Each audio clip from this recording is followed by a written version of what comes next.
the bus.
Salute to my Lawrence Tears fam. It's your man Subliminal 209.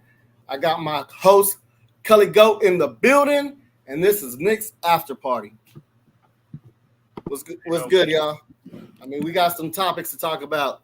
I mean, we ain't seen no basketball in 3 months. Summer League showed up and then just left just like that. I mean, what did y'all like about Summer League? Is there any players that exceeded everyone's expectations? I mean, do any of those players have any roles? And if so, what are they? Can any of these players crack the rotation? And if so, how? I mean, what are some of the ceilings for these players, and what are some of the floors? I mean, I kind of want to switch it up because we have a lot of youngins. You know, people are talking about, you know, they're this and they're that. I mean, we saw what they could do, and we saw what they couldn't do. So let's just jump into that combo. So for me, I mean, everybody heard what Grimes was talking about.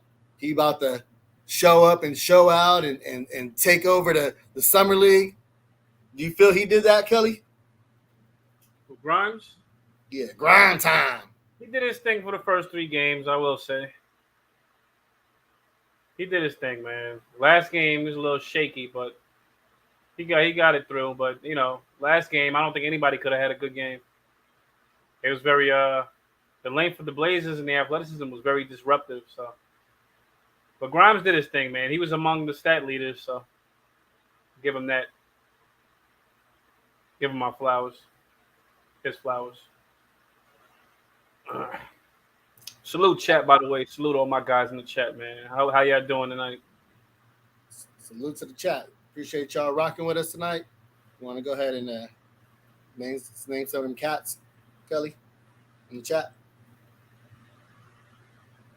Say again, I'm sorry. We got Pudge Nice in the building. You know what I'm saying? We got Pudge Almighty Nice. Almighty Finesse. He was on the show the other day. Was it? Yeah. East Blue Drew, my man DSJ. Jay Fish, salute, man. Salute. Hope everybody doing well. Keith Turner, salute. Salute, my guys. Anybody y'all liking the Summer League a lot? I know y'all probably don't care about it no more. I know it's like, is it a week now? But anybody y'all liked? Anybody y'all enjoy seeing? Anything? Y'all want to make the Donovan Mitchell trade? Y'all want to ship him off? How y'all feeling?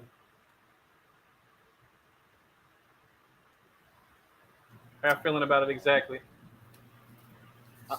I don't think that, you know, Grimes really stood up to the plate. I think he bit off more than he could chew. You know what I'm saying? Because if you go by last year, when it was him, Deuce on his rookie year, and Jericho, they had more help. You know, they had IQ, they had Obi, and still, like that rookie year, both those cats had. Or let's just talk about Grimes for instance. Grimes had 32 minutes. That 0.8 points that year last year, and this year he averaged 30.1. But then last year he had 15.3 points, and this year he had 22.6 points. But his field goal attempts was at an ultimate high. He had 17.4. Because so he, when he said he was going to dominate, to me that's what he did. He dominated a lot of those shots. You know what I'm saying? He took way too many shots, because last year he only attempted 12.8. and his field goal percentage was the same. He had 41% field goal percentage, and this year it was 41. So he took more shots, but he ended up having the same amount of percentage, though. Like I mentioned, he just needed to settle down a lot. And I think he was just thinking too much, trying to do too much, trying to facilitate, trying to score, not knowing when to do which one, when to attack, when to, set up other players. It was just a lot was running through his mind because he was just trying to do it all. So then at the end, he kind of fell short. We saw that. We saw when the meat hit the metal that he wasn't able to step up to the plate and take us to the promised land. So I'd hate to say it, though. I mean, to me, I don't think that he is a starter. I think he's still more of a role player, right now, because with those minutes last year, like I mentioned, having that better supporting cast, he had the exact same field goal percentage, So it doesn't matter whether you take more shots, whether you have more minutes, he's going to give you the same production. Now, Deuce, on the other hand, and his free throw percentage was like only 68%. Everybody's talking about that he's a great three-point shooter, that he's a shooter, that he's a 3-and-D player. Free throws and three-pointers kind of go hand in hand, is what they say, right? So to be a 68% free throw shooter, and last year he was a 66% free throw shooter.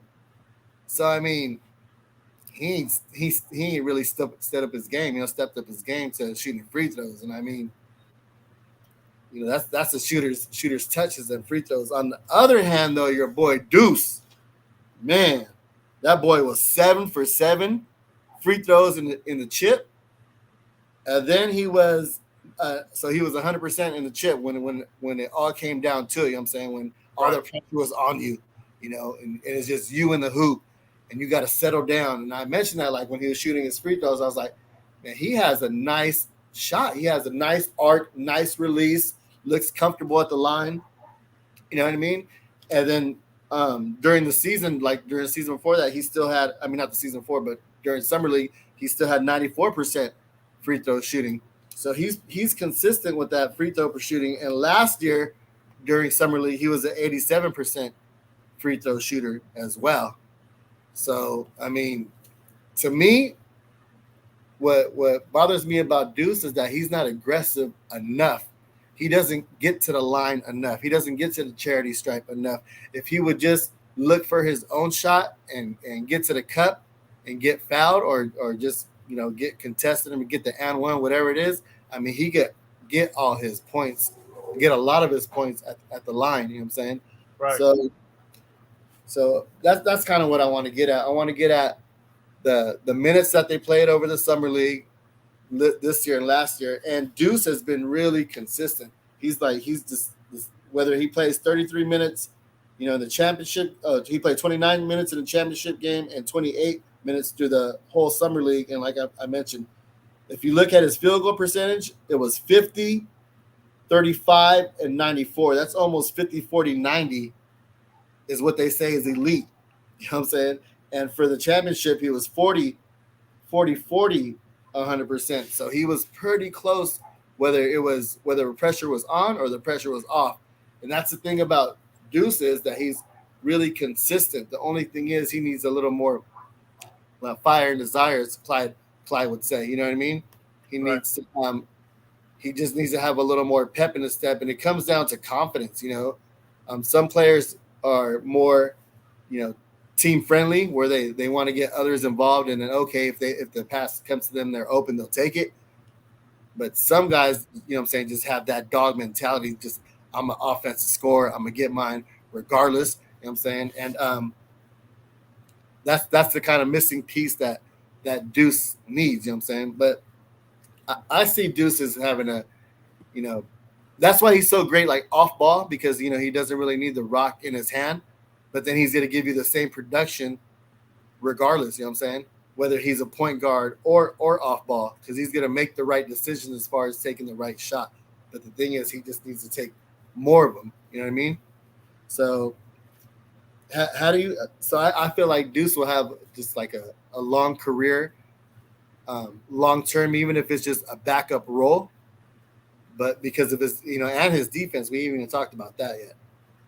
But yeah, and we saw little glimpses of it little flashes of it during summer league that he was able to shake and bake. You know what I'm saying? Go north instead of east and west so much. You know what I mean? But it's being the consistent. It's being consistent doing those things all the time instead of just like, all right, I'm gonna do it here, and then you don't see it again 3 quarters later. You know what I'm saying? Like those types of things. So that's what kind of, when I look back at the numbers, I'm like, man, Deuce by the numbers though, like he looks good by his percentages. I'm not really a stats guy, but you got to have both sides of the of the court, or both sides of the facts and the eye test as well. So that's kind of what I'm getting at. I feel like he just has more of a upside because of his percentages. How do you feel about that, Kelly? I know that's your boy, so I know you got a lot to say about you. Not really, but Not really. he did his thing, man. He was solid. I mean, of course, he don't have the gift for the first step. Some guys have it, some guys don't. Um, Over time, he'll learn how to. Oh, hold on. That's Freezy in the back doing that. Okay, all right. You caught that sub? Yeah, the ham sandwich. Yeah, okay, you caught it. All right. Yeah, yeah, no. He's got to, over time he'll figure out how to, get to his spots. A lot of these guys couldn't get to where they wanted to. Again, for that reason, they don't have the gift of the elite first step. Some of them have moves in the bag, but they got to get more time to put the moves together. That'll only come with them getting on the floor. If they can't get on the floor, they'll probably never get it. They might have to stick to G League, but that's pretty much. Pretty much all I can say about Deuce. I mean, I liked how he looked. He did all right for what he was out there for. He had a 20-point game or two. Some people was on notice. There was some articles that was on notice about him. They knew who he was. They said this Knicks guard could be something special. So I'm happy he got some type of recognition. They made it to the championship, so I'm happy for that. They did something right. But of course, I'm always want to see more. But I like what I saw from Deuce overall. I mean, that's pretty much his. He actually goes left now. He's not too bad going left. I will say that too. He wasn't bad going left, but he has to. He has to figure out how to get past his defender more. That's pretty much it. Put the moves together. Get the moves in the bag, and that's it. Yeah. Well, what I like about Deuce is that he could play both positions. Because of his unselfishness, he could play the point and the off ball guard. That's why he looks so good next to Grimes, and he looks good next to IQ as well. That'd be something. I'd be willing to see next year.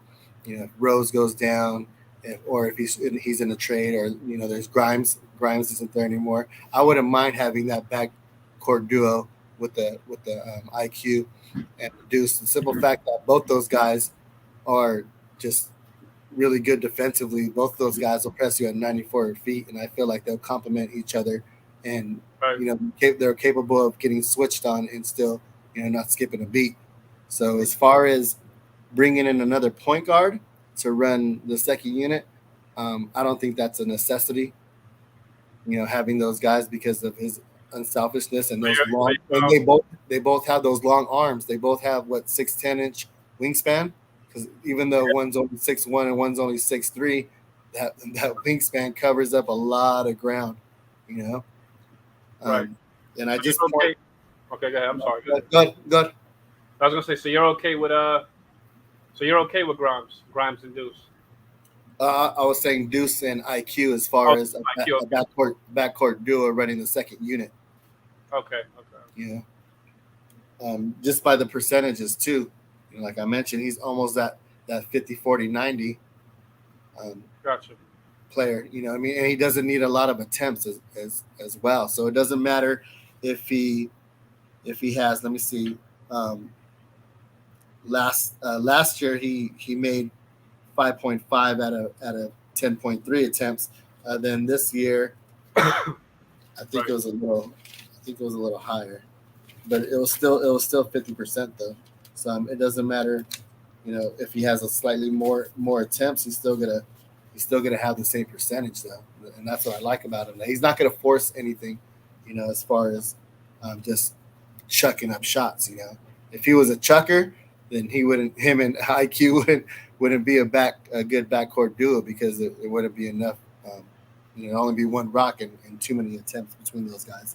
So I just feel with his unselfishness and IQ, learning how to run the point and playing off ball, with his logo pull-ups and things like that they will complement each other, just running the backcourt. Also learning from Brunson as well at practice, the do's and the don'ts, the positioning themselves, the angles to find,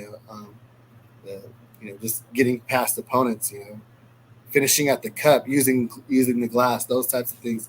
And who knows, maybe Deuce can learn a little bit of the post-up game from Brunson as well. Well, he had it in college. I mean, he just got to learn. He'll learn when to use it. Yeah, I'm sorry. Go ahead. No, that was kind of pretty much. He'll figure out when to use it at NBA level. Y'all taking company, man? Y'all taking company, or y'all good? I want to jump in and rock with y'all, man, if y'all allow me to. If not, I mean, I can go feed the fish. We always got a seat available for you. So yeah, man. Yeah, hey, Culley, you see G Money and Nino Brown back there? No, I don't. G Money and Nino Brown. They taking over the Carter? No, I didn't see it. Man. Yeah, man. That's dope. They trying to do a little something back there. I'm trying to figure out a name for him. That right there just came to me. G Money and Nino Brown. Let me talk about fan, man. That's because it's just hot over here, man. I see you got the tank top freeze. Yeah, I do too, man. For that reason. Yeah. Steaming, man. It's heat wave over here, man. I had to get myself together. Oh man. Almost did the live stream in my room, but then I would have had to have done this. Yeah. Oh yeah, I feel you. That too, like Sub, man. But I'm like, nah, I'm gonna try to wing it, man. Yeah.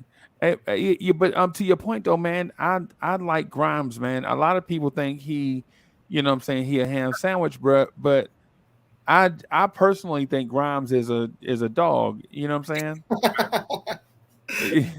That's a little dog, though. You think he's a puppy? You think he's a little dog that barks? He ain't no Rottweiler, ain't no pit. He ain't Benny. He ain't Benny. Yeah.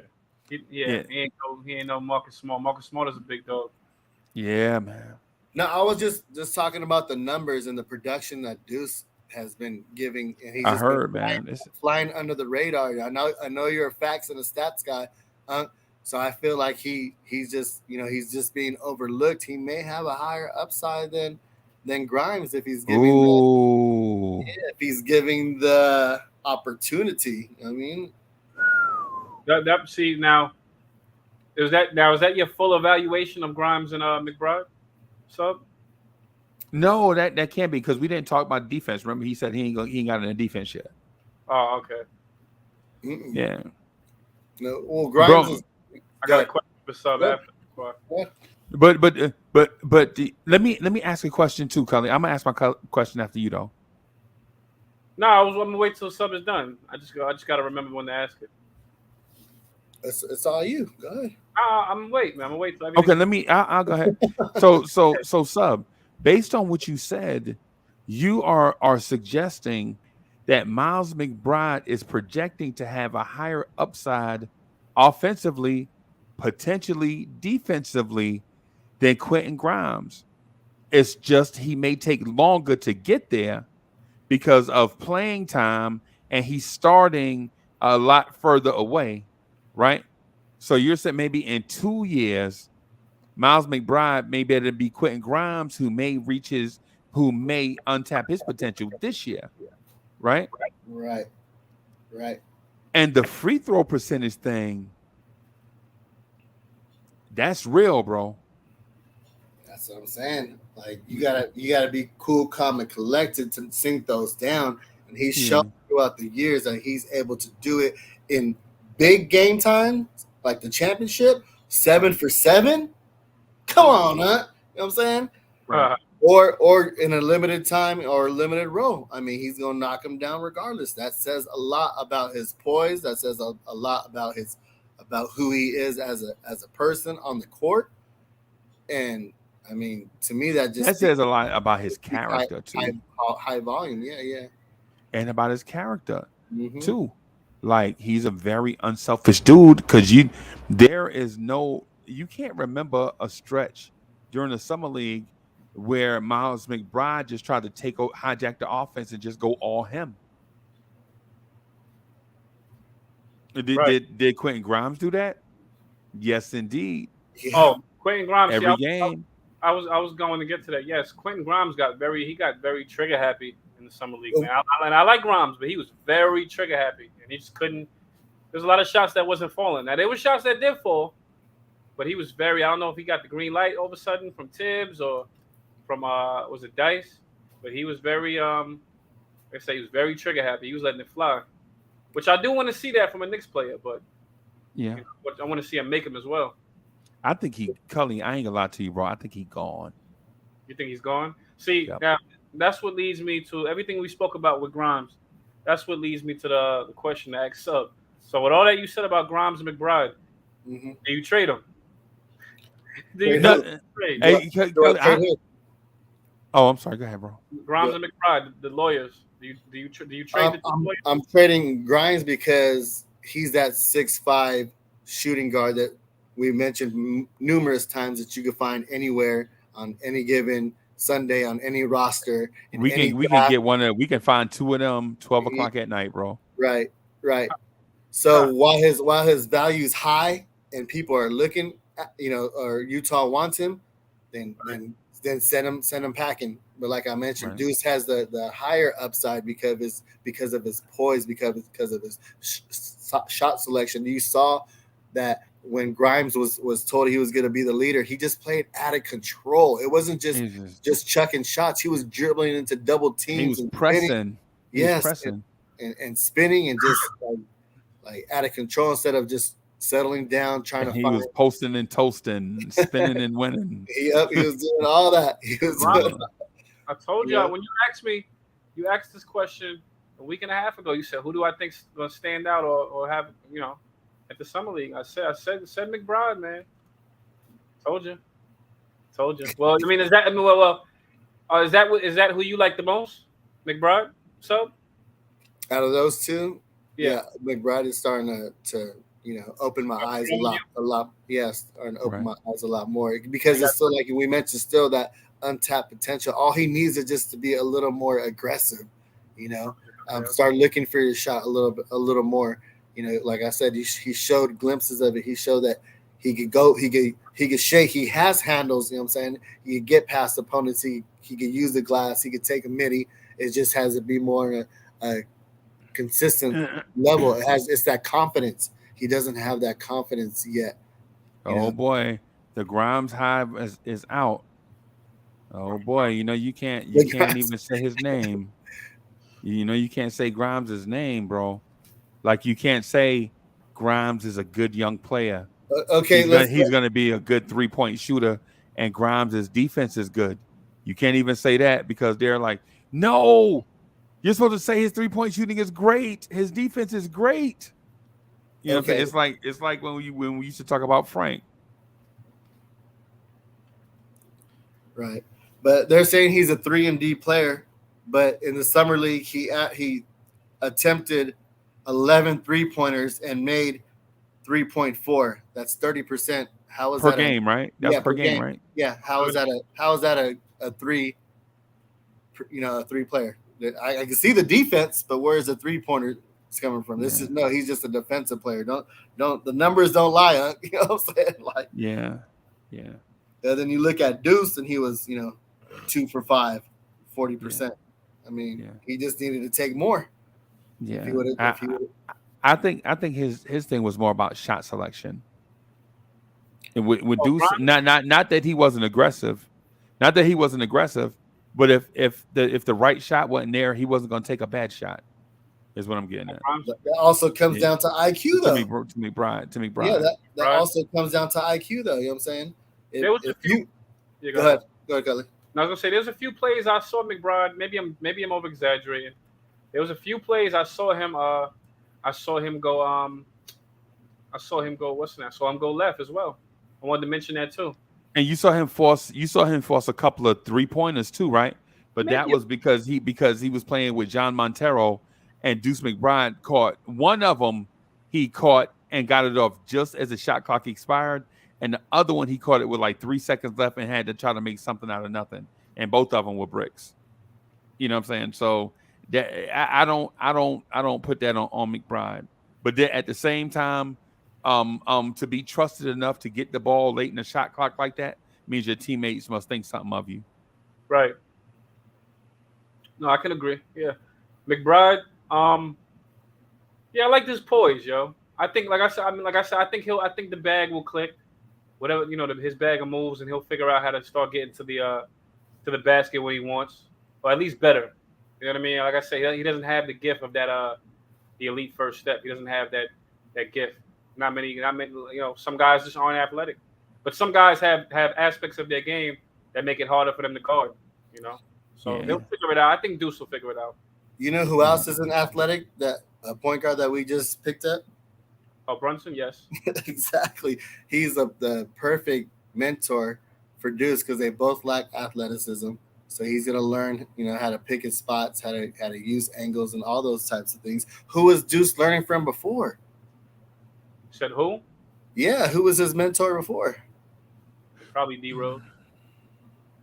So a super uber athletic point guard that has athleticism and can get to the cup. That's like not a good mentor for Deuce. Nah, but that's not about that. That's more of a John Montero, John Claudio. That'd be a perfect mentor for him because they have that elite, that elite speed, the shifting gears and that type of play style. Yeah, man. That's kind of what I'm getting at. Okay. Hold on one sec.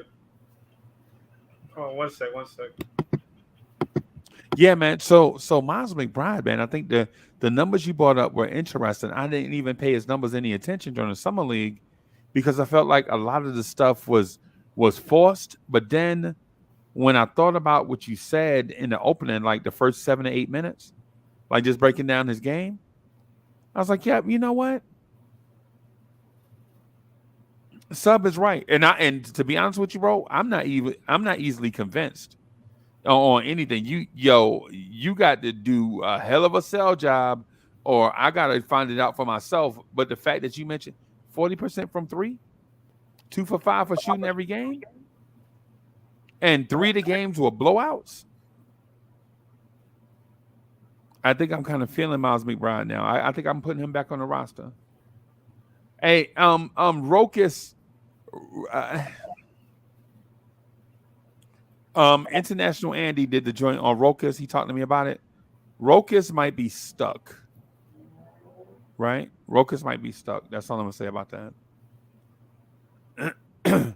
Ideally, what you would want to do is put Rokas in that Donovan Mitchell trade. Excuse me. They put Rokas in that Donovan Mitchell trade. Hopefully, they would shave off one of those weird protected first. Maybe, you know what I'm saying? Maybe you could sneak them in there when ain't nobody looking. But, we'll see. Yeah, I don't even know why you still have him on the roster. You know what I'm saying? He's just another draft and stash overseas that's never going to come over. Okay. They should have got rid of him. I think they will. I think they are. I'm just checking the phone to see if a Woj bomb dropped. Bum, bum.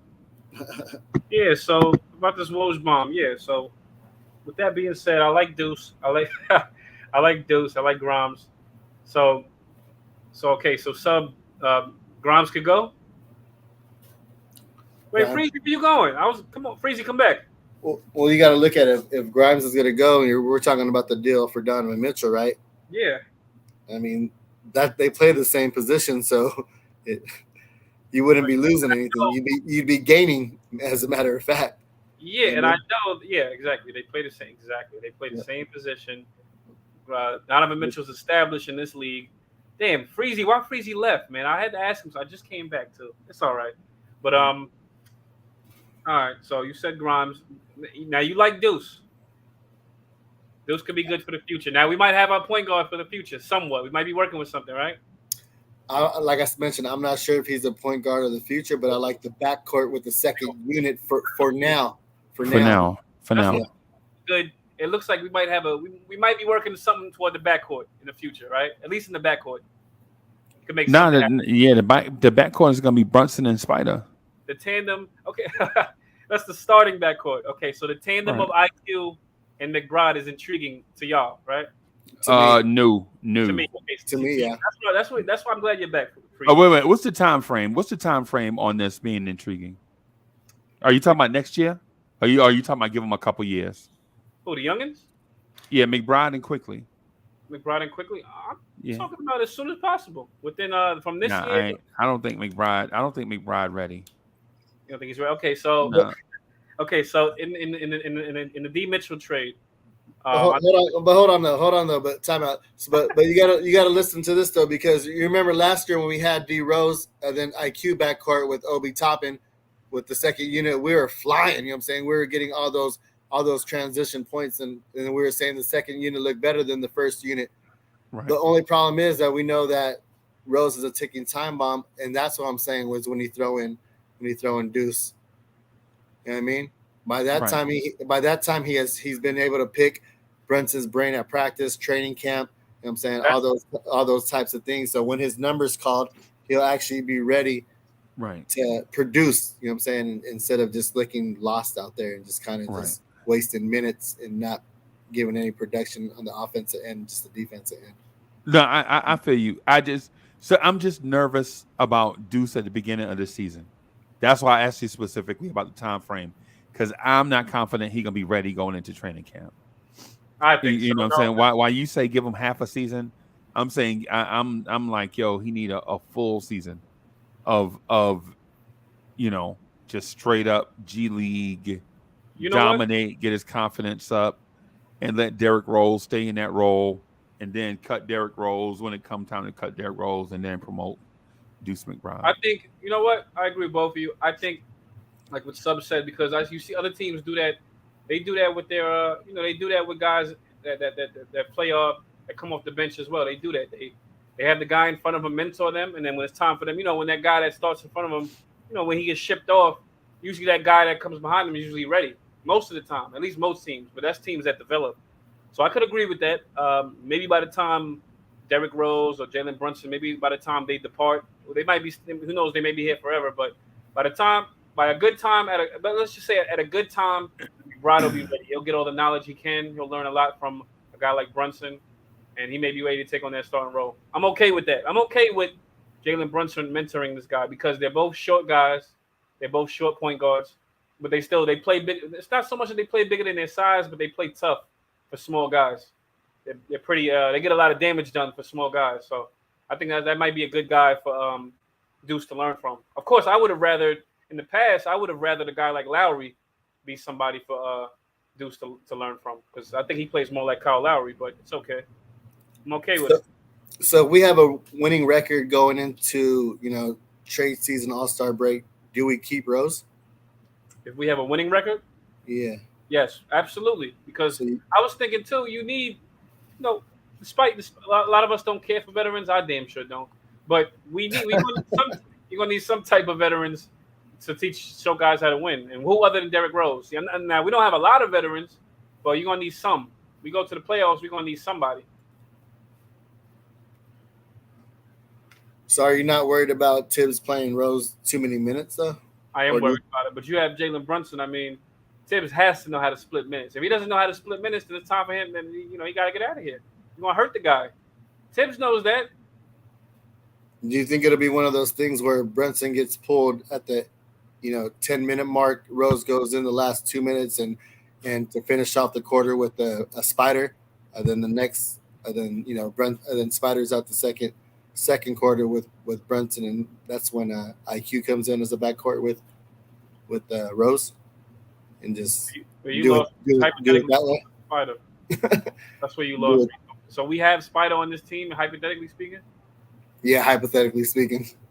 So you're saying, do you take out Jalen Brunson and then put D Rose in with Spider? And let Spider close out the first quarter with Rose, finishing out the quarter. Then, I mean, you can, because you have guys that could run. I mean, Spider and D Rose could run, so you have guys that could run at that point. So I mean, you can let Brunson and Donovan close, but yeah, you could let. You're talking about giving a guy like Brunson minutes for D Rose and then letting him close with Mitchell, though. Yeah, you can do that. So how many minutes are you giving Rose then? Rose during the season, he's only getting 20 from me. If I'm the coach, I'm giving him 20. He's been averaging 24.5.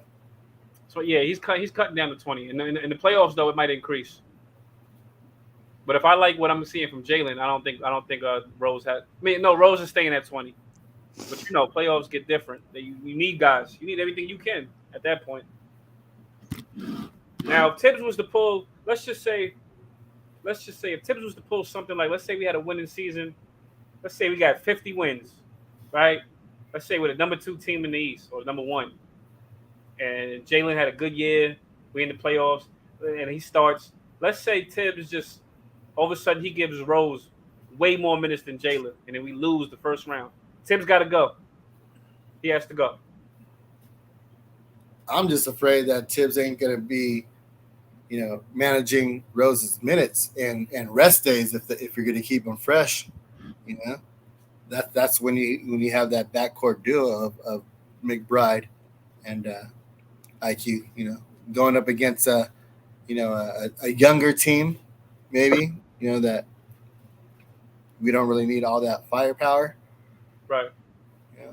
I don't know. I'm just hoping he just learned from recently, recent moves that he's done and just kind of manage these guys' minutes. I mean, if we bring in a Spider, you have plenty of firepower. You don't have to overplay everybody. Like you don't, because look at RJ and Julius Randle just led they were top 5 in minutes, most minutes played. Yeah, Alec Burks was number 1 in minutes in the second half of games played. That's another fun fact. In the second half, not overall minutes. In the second half, he's in front of Jokic. I just couldn't believe that. Alec Burks. Yeah, I don't want to see another season like last season, man. Yeah, that's done with. I think if we have a chance to have a better season, we need to jump on it. We need to make adjustments. Is that somebody dryer? Yeah, that was my dryer. That's my dryer. Yo, I might have the same dryer you got. My dryer make that same sound. My washer and dryer run all day. Oh my god, bro! Light bill sky high, bro. Makes a fancy beep sound when it's done. Mm-hmm.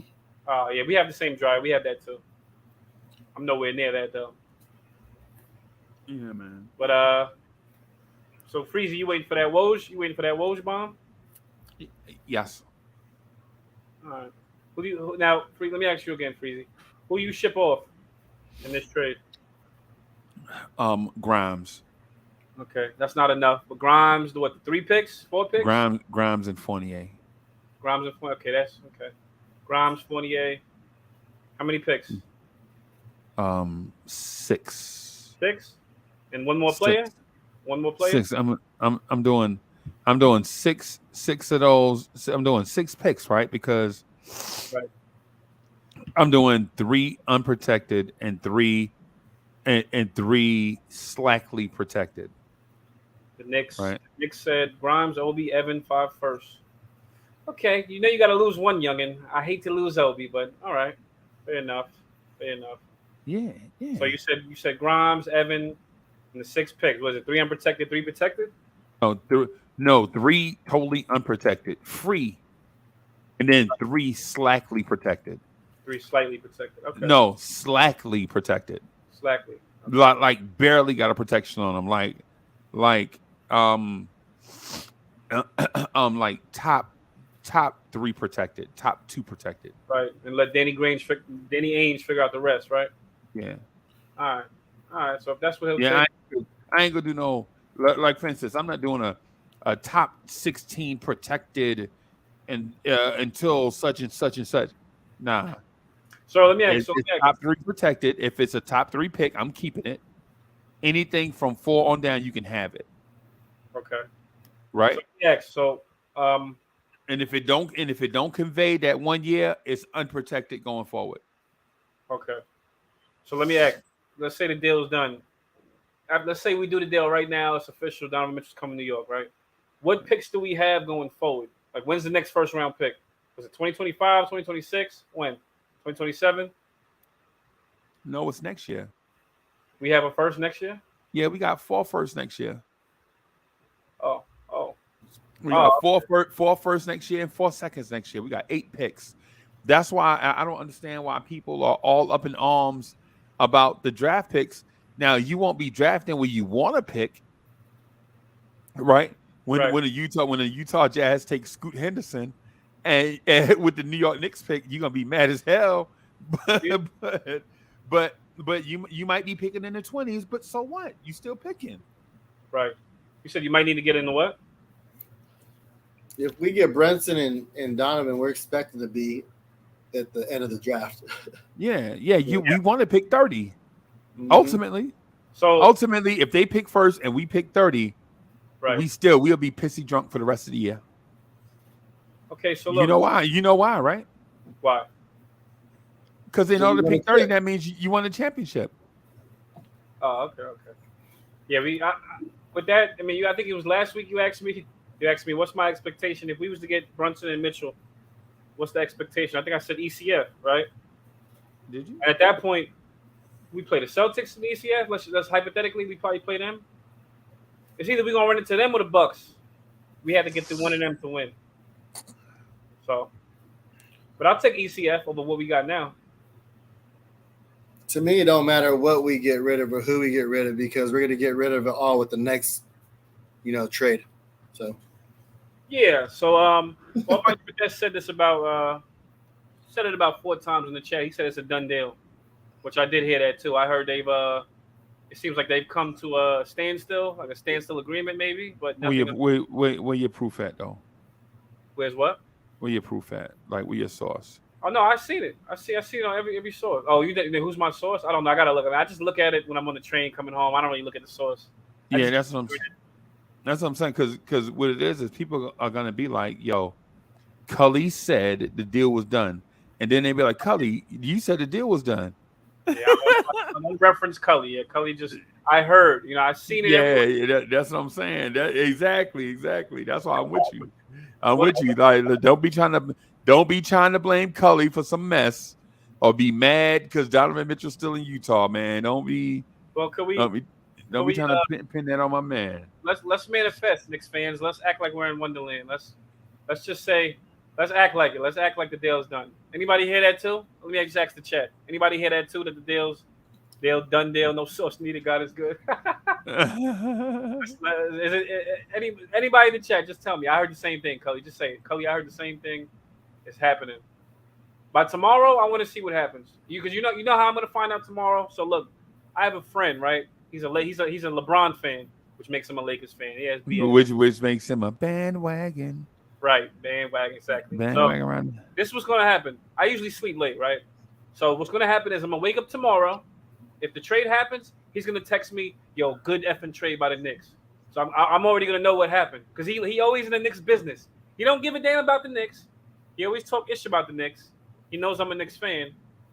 But he'll be the first to tell me that. I'll wake up to that in the morning. He's going to be like, yo, good effing trade by the Knicks. I'm glad they did it. Now they might get somewhere. That's exactly what he's going to say. But mind you, he don't give a ish about the Knicks. That's how I'm going to find out, through a friend. I'm not going to find out by going on Instagram or Facebook. Those are my sources, YouTube. I'm going to find out from a friend first, a non-Knicks fan. That's the irony of it. A non-Knicks fan is going to be the first to tell me this. And I'll be excited. Now, of course, I'm going to miss guys. But, I mean, a deal is a deal. I guess you want the team to be contention. It has to happen. Only thing I'm mad about with this is another move that the Knicks should have just drafted the guy. That's the only thing I'm gonna say. But I'm not gonna do shoulda, coulda, woulda. We should have just simply drafted the guy. Everybody can sit here and not like him. Hey, he's been to the playoffs. The man don't care what nobody else likes. You know what I mean? He's been to the playoffs every year since he's been in the league. Whether he's been successful or not is another thing. Okay. That's all I can say. So I don't want to hear about Donovan Mitchell's not a leader, and I don't want to hear no BS about their athleticism. You want to win or you want to cry all season? That's all I can say to my fellow Knicks fans. Wow. No, because I hate when people. Because look, this is what happened, Freezy. We don't. Let's say hypothetically we don't make the move because we don't know yet. Let's say we don't make the move. 20 games in, we getting our asses whipped. Pardon my language. We're getting whipped every game. People are going to say, "Oh, we should have just made the trade." Let's say we play the Jazz 30 games in. Our record is like our record is 10. No, our record is 9-21. It's the 30th game of the season. We play the Jazz at home. Donovan Mitchell still in the Jazz. And let's say we got a bad record. Jazz come to town. Let's say Donovan Mitchell drops 40 on the Knicks. And we sitting here, why didn't we just trade for him? Why didn't we just – everybody going to be sitting here mad. And I love RJ, but let me just use RJ for an example. Let me not use RJ. Because RJ's – the Jazz are okay with not taking RJ in the trade. Now, that's one of my sources.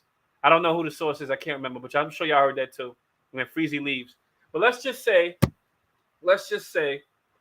now Gaston is in here barking. I think his girlfriend outside. It's all good. My bad. Yeah. I just didn't want to have the. Let's just say I didn't want to have my Grimes barking in the background. You watch your mouth, Almighty Finesse. You watch your mouth. Let's just say RJ has a bad game, and I'm an RJ fan. I like RJ. Let's just say he has a bad game. People you're gonna be mad when. Like I said, hypothetically, this happens. Utah comes to town and kicks our ass in the Garden because that's what teams do. They kick our ass in the Garden, and we're gonna be sitting there mad when the crowd's booing. We down 20. Hypothetically, Donovan Mitchell has 40, and we're gonna be sitting here wondering why we didn't make the move. Oh, let's make it at the deadline. Let's trade guys at the deadline. Everybody gonna be saying all the team could go. Everybody could go. That's what y'all gonna be saying. So it's either now or we don't make the move. Culley, you know RJ's RJ's not a ham sandwich. He has a lot to work on. He's not great yet. He's not fully complete yet, but he's not a ham sandwich, y'all. No. And I'm hungry too, man. RJ's not a ham sandwich, y'all. He's not mid either. He's not trash. So you're saying RJ's a dog? RJ is that dude, man. He's not that type of dog. You need to show me a rough. Okay. RJ is that dude, man. RJ is that dude. Now, we just got to be ready if a trade happens. We got to be ready to make a trade. As long as Cam is not in it, that's why I'm happy. I like Cam, and I like Faron Hunt. Bring Faron Hunt up. Bring in Donovan Mitchell. Is Culley from Queens or something? So what? Is Culley you from Queens? You muted though. I sound like I'm muted. Muted. I think so. Yeah, because he keeps saying Faron. Like, Faron? Was it Ferrin? It's Ferrari Hunt. Ferrari Hunt. all of us are on a Ferrari hunt and a Lamborghini hunt. Yeah. Okay, I'll say bring in the Ferrari. Like how Sub says bring in the Spider. We got bring up the Ferrari. He's a backup 3, or maybe he's just another wing. So we have depth at the wing. We got Cam still. We got Ferrari. We got and we got RJ that can play some 3. RJ's the last. He's the last resort at the 3. He's the first resort at the 2. Well, he's probably going to start at the 3 if Donovan Mitchell gets traded. But that way you have depth at the wing. And don't we always say you can never have enough wings? So now we have wings. I don't know if Obi's thrown in the trade. I hope not. Freezy hypothetically he had his trade scenario. So we still have Obi. We still got Randle. For my people that like Randle. We got Mitch. We still got Sims. We got Hartenstein, is it Hartenstein or whatever? I'm not even gonna lie to you, Culley. Ultimately, if I had my way, if Utah would just take what I gave them, man, listen, I would give them Julius Randle and Derrick Rose, and 8 first-round picks. But okay, so you give up Randle? Listen to what I said, bro. I would give them Julius Randle Right. and Derrick Rose and give them 7 or 8 first-round picks. Okay. I mean, I'm So all you for know what I'm doing in that scenario, right? What's that? I'm paying to keep the kids. So you're paying what? You're paying? I'm paying to keep the kids. So That's you're what I paying. would be doing. But So you're since they won't take 7 or 8 picks and those 2 vet contracts, what they'll do is ask me for the kids and 5 first-round picks, and I give it to them, man. What's the hold up? What we hey, and so think about this. What have the Knicks done with a first-round pick in the last 35 years that makes you think that the Knicks are going to draft a Kevin Durant? Name one cat that's been drafted after Patrick Ewing that makes you think he's going to the Hall of Fame. So to make you think that a pick is going to the Hall of Name Fame? one dude drafted after Patrick Ewing that makes you think that they're going to the Hall of Fame. Maybe Melo for the Olympics. Oh, drafted. I'm sorry, drafted. Hello? That I don't know. You got me there. So why are we holding on to picks when we are not good at picking Hall of Fame caliber guys? Right. And I know the logic is going to be somebody's going to say, well, it was different regimes. Exactly. If it was one regime that was doing it wrong, then I could see it. But when you got 8 regimes doing it wrong and expect the 9th one to do it right, nah, bruh. Nah. Well, we have Scott Perry, who came from Orlando and Sacramento, and Walt Perrin from Utah. We have different guys from different organizations, and we still can't pick right. Right. And we had Dave Checketts. We had a bunch of good front offices, but the front office, I mean the fan base put so much pressure on the front office, bro. Like Leon Rose can't even go get a pastrami sandwich without people telling him do the trade. You know what I'm saying? I mean, Leon Rose legit can't even go buy a pack of cigarettes. He probably got to send an intern to go get a pack of cigarettes without a Knicks fan like saying something crazy like trade Randle. You know what I'm saying? That's funny. So that's funny because I'm for that. People need to put pressure on Leon. Hey, Sally, what's good? About make the trade, but do something. Just do something, man. Because there was a point in time, like you know, it's been two trade deadlines where this guy didn't do nothing, or he made small trades. You know, I mean, he made the Cam, he made the D Rose trade, but this team, we're not that good. Is that the only trade he made in January? But the Cam Reddish one? Yeah. Did he? Is it? Me and you were sitting side by side, and I swear to God, I almost jumped out of a plate glass window. Culley, you was on the Knicks Morning Drive with me. You had came in out of the chat. I think you had came in out of the chat, and you was on the panel. Right. I'm trying to remember. You smoke, man? Nah. Because your memory is bad, bro. Come on, man. We traded for something. We traded for Cam. But I'm trying to No, before Cam. We made a trade in January before Cam. I can't remember, man. I just know we traded Kevin. Chat. Can y'all help Culley remember? Can y'all help Culley remember about the early January trade? I don't know why it's not clicking. Yeah, it's not clicking for me. I'm trying to really think now. Yeah, somebody help me remember. But I'm trying to think. What point are we getting? I'm trying to remember. We was getting at some point. I want to get back to the point. No, not the Derrick Rose trade. Derrick Rose trade was two seasons last ago. year. Yeah, 2021. We traded Cam for Knox. How should we know? Almighty Finesse, we're all Knicks fans. We all got to know. Somebody know. Yo, the Denzel Valentine trade, early January. Oh, because that's but that trade. That was a trade though. You said that was a 3-way trade. Yeah, the Valentine off future media. Exactly. We traded for Denzel Valentine.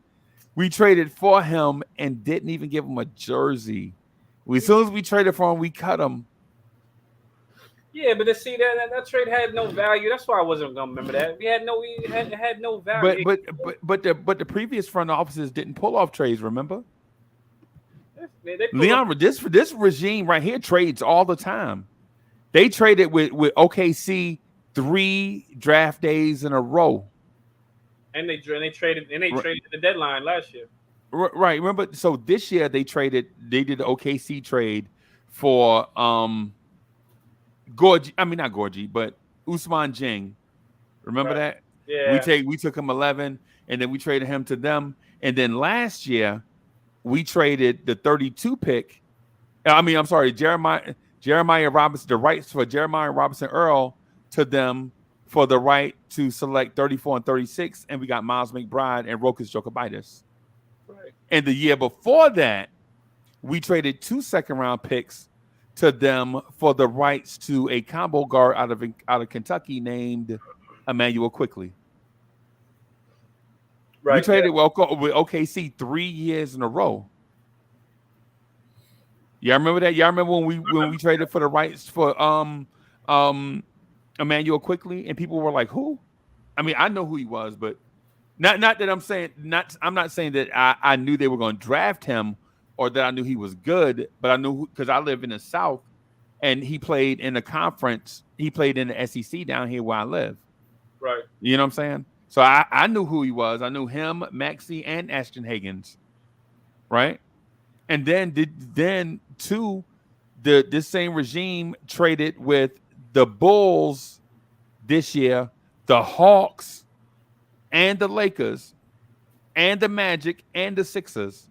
So I count in their time here, I think they've done about 13 trades, 14 trades in 3 years.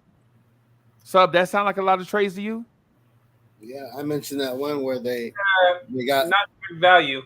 They don't sound like a lot of value, but nah. You remember they traded for they traded for the dude and traded the dude away and got 3 second-round picks for him. Yeah, Ed Davis. Yeah. They traded. They traded. You know, for the Jacob I'm Evans. sorry. That was that Ed Davis one, right? The Jacob Evans and Amari Spellman one. I think so. Yeah. Jacob Evans III out of Cincinnati and Amari Spellman from Villanova. Yeah. And then Amari Spellman came into camp in shape at 294 pounds. You mean out of shape? No. Yes. How you 6'8", 294, bro? Were you a pulling guard?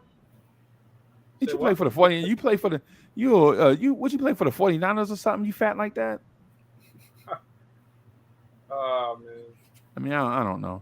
But Culley, we like East Coast football, so we don't have fat dudes on our team. So, you know what I'm saying?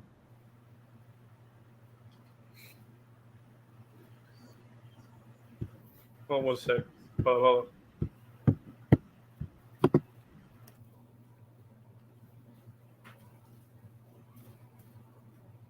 Yeah, and we traded. Yeah, Almighty Finesse. Remember, we traded for Vincent Poirier and Terrence Ferguson and cut them before they even got here.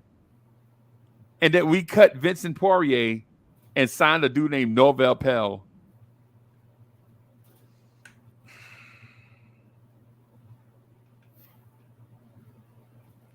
I don't know what to tell. I don't know what to tell you, bro. I'm just glad they're done doing all that nonsense, and now we got some hoopers, some rotational players, guys who are going to be on the roster. You know, we're finally weeding out those players that aren't going to make the roster. You know, they're just going to be butts at the end of the bench. So, yeah, guys, you wouldn't even call if you needed a player. Like, not you, not you, man, not mine. Tap his shoulder next to you, not you. Yeah. Yeah. The Jared Harpers, the pom poms. What's the pom pom guy? Theo Pentons. Yeah. Jared Harper, man. That was another one. Okay, but yeah, that was another one. All right. Well, anyway, hey, Culley, are you going to get on this Hood Goddess remix with us? What is it? The Hood Goddess remix. Sure. Okay. If I can get a beat, yeah. Yeah, we got to beat Chuck Allen. Chuck doing the remix beat, and so it'll probably be me, you, Julian Blum, Boogie. and I'm gonna try to see if I can find Chris Chang. Nah, Jay Boogie working on his street album, bro. Say that again. Jay Boogie working on his street album. Street. Okay. Yeah. Almighty finesse. So how you want Theo Pinson to stay, but you call everybody a ham sandwich? Don't you want the whole team to have full talent, full depth of talent, like a full depth of talent? You want a cheerleader on the team? Yeah. I mean, I like Theo Pinson, but I wasn't crazy about him, man. I like his energy, but I wasn't crazy about him, man. Now it's time to win. You know what I mean? We're past all that. Yeah, we're past it. Now it's time to really win. Because we don't need these dudes blocking the way of our young players, bro. It's time out for all of that stuff. All these random journeyman dudes that done played for 92 teams. Yeah. Don't be bringing them in here, bro, because it's time for our young players to get valuable minutes. Like, whoever's left, bro, they got to play. Right. You know what I'm saying? I know that ain't the most popular thing to say because everybody is like Donovan Mitchell or else, and me too. But it's time for these young kids to play, bro. I'm sorry. And RJ needs a backup because if you saw Culley, did you see how we broke down RJ Barrett numbers last night? Did you know RJ Barrett averaged 28.5 points a game in February? Oh, I'm not surprised. Yes. Yeah, I remember that. Yes. Yeah, he averaged 24.5 in March and got hurt in that Charlotte game. Remember the Charlotte game? He only played 17 minutes, right? Guess how many points he had in 17 minutes? How much? 17. He had 17 points in 17 minutes. That dude was about to go for 40 on Charlotte. You know what I'm saying? And then he got hurt. And then he tried to play through it in April and had bad numbers. They should have sat him for the rest of the season and started. But wasn't nobody else to start though, Culley? Right. Because Cam Reddish was hurt. Remember, Cam Reddish separated his shoulder. Quentin Grimes hurt his knee in the was that the Miami game? Yeah. Right. Grimes dislocated his kneecap. Right. And so you didn't have nobody else except Fournier. Because Rose was hurt, Kemba was gone. All you had was Ryan Archie Diacono. All you had was him, Burks, Quickly, and Fournier. Is he still on the team? Archie Diacono? No, he a free agent. All right, thank you. I think the Knicks are going to try to bring him back too. More than likely. If they bring that dude back, bro, I swear to God. Yeah, Tibbs is going to do something like that. Take a flyer on someone with high upside. You know what I'm saying? That's just raw. Yo, yeah. Hey, Culley, you remember this running back named Frank Gore? Yeah, I remember Frank Gore. Frank Gore was a rookie running back for the 49ers, right? And they kept starting this fat, out of shape Kevin Barlow. Yeah, you remember Kevin Barlow? Yep. Yeah, he came in the league looking like Tarzan, and every year he just got slower and fatter and slower and so why are you starting him over Frank Gore? Edgerrin James said Frank Gore is the most talented running back to ever come through to you, right? He was like, yo, out of all of us, and he mentioned, he said everybody name. He was like, out of me, Willis McGahee, Clinton Portis, Najee Davenport, Frank Gore is the most talented. And the 49ers starting him named Kevin Barlow. Mm-hmm.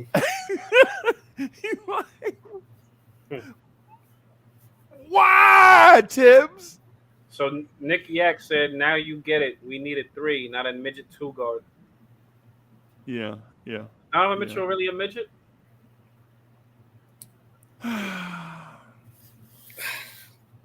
Did you hear the interview when they said Brunson kept being overlooked because of this, because of that? You can't look at a guy because he doesn't fit the certain profile. Talented ass midget. I'll tell you that. Whatever. Mighty Mouse. I mean, what are we talking about? Man? But he's not even small. He's just short. Right. You know what I'm saying? Because Miles McBride is what, 6'1", 200? 6'1", 195? Miles McBride gave Cunningham. I mean, I don't know. I mean, I don't know. My thing is the guy Donovan Mitchell. I didn't even think he was that short because he plays above his size, plays above the rim. Does a heck of a job doing so. Well, let's just bring back the 6'4" point guard with 7 foot wingspan and see how that. Lex asked me if I remember Kevin Barrett. Yes, bro. I've been playing fantasy football for 23 years. Yes, I remember Barlow. Yes. Trust me. You know, I do. Trust me. I remember Barlow. I've been in fantasy. I've been doing fantasy football for 25, 26 years. Yeah. But I've been in fantasy, like personal, like real live fantasy leagues with people in my neighborhood for like 23 years. Yeah, I remember. You've been a Niners fan for 40, so I mean that always helps. Yeah, right. Yeah, the 49ers have the worst quarterback history of any NFL team, bro. The 49ers got lucky with like 1 or 2 quarterbacks. Everybody else have been terrible.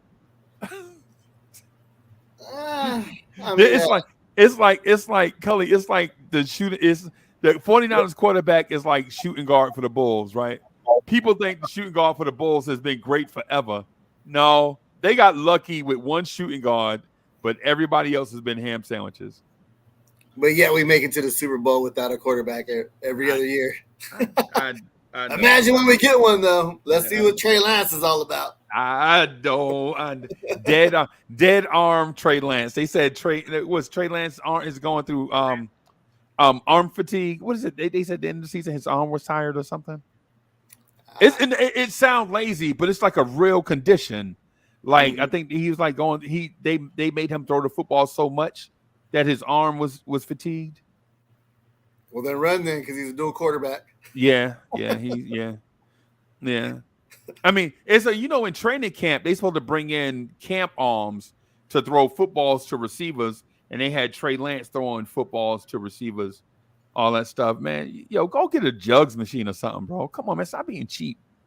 Go get Kaepernick. He not doing nothing. Yeah, go get go get Kaepernick. Go get Colin Kaepernick so they can choke in the playoffs. So he can overthrow a slow receiver. so he can not look to the left when Torrey Smith was out there with no DB on him. Twice, right? Yeah. Oh my God, man! He didn't even go through his reads. He was just like, hike. Oh, he's like, wait, Richard Sherman's over there. I think I can beat him.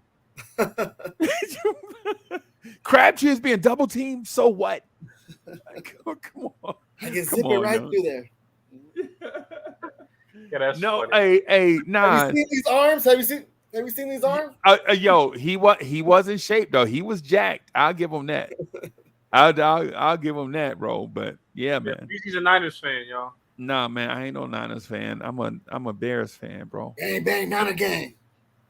Yeah, man. I'm a Bears fan, so I know what the Kyle Orton fan. He's a Kyle Orton fan. Yeah. Oh, I love Kyle Orton. Neckbeard. Yo, why your beard is all the way down like on your collarbone, bro? You ain't got no clippers. Culley, that man beard was like starting like all on the top of his chest. It looked like weave. Bro, you got extensions on your beard, bro. What was the other quarterback that used to use tweezers on his eyebrows? Greasy? Not Greasy. Rex Grossman? Was it Grossman? Yeah. They used to call. They used to call Rex Grossman. They used to call Rex Grossman RG3 and out. They used to call him RG3 and out. You like, dang, bro. Fans are harsh, bro. RG3 and out. Dang, man. You can't even get a first down, bro. Man. Fans are terrible, bro. They call that man RG3 and out. That's messed up, man. Hey, Dre, what's good, man? How you doing? Hey, Dre, we gonna in a few minutes, man. We gonna pull double duty, right? When the fellas finish their shift, whenever it is, ain't no rush. But I'm gonna just hang out a little while, probably for an hour and a half. And then you know what I'm saying we'll do the hello. Testing 1, 2, 3, 4. Testing. So what you guys think about Ferrari Hunt? You think he's gonna get some minutes? Yes. Think he cracks the rotation? Yes. Yeah. I definitely think he's gonna be a surprise, bro. Now with that said, I'm not saying he's gonna be an impact player, because I don't think he will be, right? But what I will say is I think he is gonna be a pleasant surprise for Knicks fans. I think this will be his year to just be on the roster, maybe get 4 or 5 minutes a game, crucial moments. And then next year, you know what I'm saying? Hey, because did you see his shot, his 3 in summer league, sub? Talking about Ferrari? Yeah. Ferrari, yeah, his base is a little weird. I didn't get to see his numbers, Culley. But I thought because you're right, I got his numbers right here. He was okay. 2.2 attempts and he made 0.6. So he was 27% from 3. Okay. Yeah, his mechanics was off though. Like we talked about Keels, like everything from the base to his form, there wasn't no arc. It was more of a flick that was kind of like beeline. Right. So yeah, it was just lucky that I was just happy it went in. It just surprised me. Then after I started watching, I'm like, yeah, I think he's got a weird hip twist when he shoot. Yeah, did y'all notice that? His body's tilted to the side, kind of. Yeah, like his hips are rotating like that when he shoot, right? And my belief, as soon as I saw it the first time, I was like, why is he doing that? What's wrong with him? And then I saw him do it like 2 or 3 more times, and his shot is long. Yeah, I think they're gonna clean that up. I think they're gonna be like, yo, tighten up there, fella. You know what I'm saying? Just go straight up and down. What you gotta do all that stuff for? Wasting all that stuff. It's the same thing with Randle and them, with all this extra stuff before you take your shot, and then by the time you get that stuff, you can test it. Just straight up and down. That's why I mentioned free throws go hand in hand with those 3-point shots. And you were right. You were absolutely right, 66% free throw shooter as well.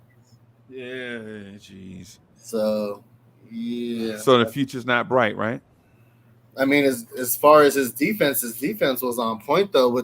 He used his length and those arms for playing the passing lanes. He led the team in steals. I think it was like 2.4 steals that he averaged. We saw that he had like 5 in one game. Yeah, 5 in 1/2. Oh, 1/2. Okay. Yeah, he finished. Remember, I think he finished with like 7. That first game against Golden State. Mm-hmm. Yeah. We were watching. You and I were watching the game together. The thing I pointed out to fans is when you and I were watching the game together, we saw that Trevor Keels ain't it. Yeah, every team has a guy like that, and he might be ours, man. Yeah. Culley, you like that kid Jeffries? I think you mentioned that a couple times. I like Jeffries. Yeah, Jeffries was solid. That dude, the number 16, right? Yeah. Yeah, I think he might be a dude that might hang around. Yeah, I think yeah. But I wanted to bring him up too, though. He was 100% shooting his free throws, and he was and his field goal percentage was 48, and his 3-point percentage was 46. It was just in a small sample size. Not bad, bro. It was just a small sample size, though. But then I did a little more research, and he's just been a journeyman. You know what I'm saying? A 3-year journeyman, and been on a lot of teams: Sacramento, Toronto, Memphis. There's somebody else I'm missing too, though. But he played for a different summer league team last year too. Yeah, so he didn't play for us last year. He's been around the world. Yeah. You know so I don't know if there's like a high ceiling or I mean if that's just who he is. It's just that. Culley, you put the link in the chat. I did a while ago. Yeah, a minute ago. You want to put? I'll put it in there again. No, you ain't got to put it in there because Nice backstage. He just showed up. I was like, dang. Oh, nice. Yeah, That's great. I had text Culley. Was good. Nice. Okay. Was good. Nice. Nietzsche. Man, just showing up real quick because I told you Subliminal I'll show up later on. Yeah. Nah, man. Yo, you always man. welcome. You always welcome, bro. Yeah, you down. I'm just it caught me off guard. I was like, damn, did I say Nice to delay? Man, just peekaboo out of surprise. What the hell? Like, bro, man. bro, man. What's up, Martin? Hey, salute to everybody on the chat and salute to everybody in the panel. Bim. Yo, it's good. So I just wanted to say something about the ham sandwich, bro. You just want to say something about a ham sandwich? Yeah, like man, get Grimes off the screen. Man, if Grimes, Obi, Quickly, Sims, if Mitchell Robinson is a ham sandwich, I'm telling you right now, RJ, he's a gold medal ham sandwich. Oh boy, it's still a ham sandwich. Oh boy. RJ's a Whopper from Burger King. Oh, Nah. Impossible Whopper, like the one that is not even me. Hey, they ain't even funny. Nice, those are the ones I gotta get, bro. It's you know what I'm saying? Nice trying to play me, bro. That's messed up, bro. Dang, that was a random shot. You might as well just eat the cardboard crown that they give you with the meal. Just eat that instead. I mean, it tastes the same, right? Bro. And hey, Subliminal, you got me on that one. You said Whopper. I'm saying, like, let's take it to the next level. Impossible Whopper. The Impossible Whopper meal. Oh man, see, that's messed up, bro. And I was gonna try to get one tomorrow too. There you go. Get them with more reason now. So I just go in there and be like, "Yo, can I have an RJ Barrett?" That's what you're saying. You're like, "Yo, can I have an RJ Barrett, man?" And what do you want to go with, Uncle Freezy? Let me get some onion rings. RJ Barrett and onion rings. I mean, with all the commercials that RJ is making with DoorDash and everything, he may be the next face of Burger King. You don't know. He may be. Hey, with RJ, you can have it your way, right? Yeah. Hey, and so, Nice. Were we together when we looked over the RJ numbers? When I said RJ got hurt in the Charlotte game, and his numbers from April were off. Like if they would have just sat him, RJ would have averaged like 21 points a game. Yeah. And shot like 42% from the floor. Yeah. Okay. No, that's a good point for RJ. But at the same time, like I look at RJ like you just got to figure it out. You know, if you out there, if you can't play or something, do certain things in your end so that it doesn't affect you. Stop taking all these crazy shots. Like that's another problem. But Nice, the season was over. All he had to do was just sit. Yeah, because if RJ would have sat and we'd have lost those games, we probably would have had the 9 pick. Who picked that? Portland picked that 9, right? Okay, Johnny. So Davis. if RJ would have sat, we'd have had a choice between Shaedon Sharpe and Johnny Davis. Man, if Quickly and Obi would have sat in the last 2 games, maybe we would have had it as well. But we only had 8 players, remember? Yeah. Because we would have traded the pick anyways. We would have traded the pick anyways. Hey, Subliminal, trade down. Just trade down. Regardless, we could have ended up with the number 1 pick and still traded back. We'd have still traded back. You know, y'all want Paolo? Nah. I think I like having these. I like having these protected picks. Yeah. Jeez, man. Y'all hurt my heart, bro. Yeah, real talk though, I was on board earlier in the season trading Randle just so, you know what I'm saying, he could not be that cancer in the locker room. But since we have Brunson, if we bring in a Donovan Mitchell, we got to keep Randle to see what this big 3 could do. Julius Randle wasn't the problem. Like the organization said it pretty much right out the bat. Once they actually release Kemba Walker, that's saying a lot. Who was the actual poison cancer? Yeah. I joked around and said that earlier. I was like, Kemba was the cancer. I was just joking. I didn't know it was true though. There you go. I heard somebody say it, and I hate doing that and not providing a source. But I heard somebody say it like Kemba was the reason why the locker room was split. Like there was a faction. There was a Kimba and kids faction, and then it was like the vets and a Julius faction. And you like the vets and Julius Randle? That don't make sense. Why wouldn't Julius Randle be with the kids? You know what I'm saying? And then when we went, I think, where did we go? Was it Atlanta? Was it the Atlanta game? We saw bro. This is one of the other things I want to say too, man. We were in Atlanta, and if you see how Obi look up to Julius Randle, bro, man, nice look, man. Yeah, all this media stuff, people make up so much stuff. Like when they don't have nothing to talk about, they'll just make shit up, right? Mm-hmm. But man, if you just saw how Obi look up to Julius Randle, bro, you're like, he talking like, yo, for real, big bro, like for real, man, you know, blah, blah, blah. And the fans are putting these two against each other.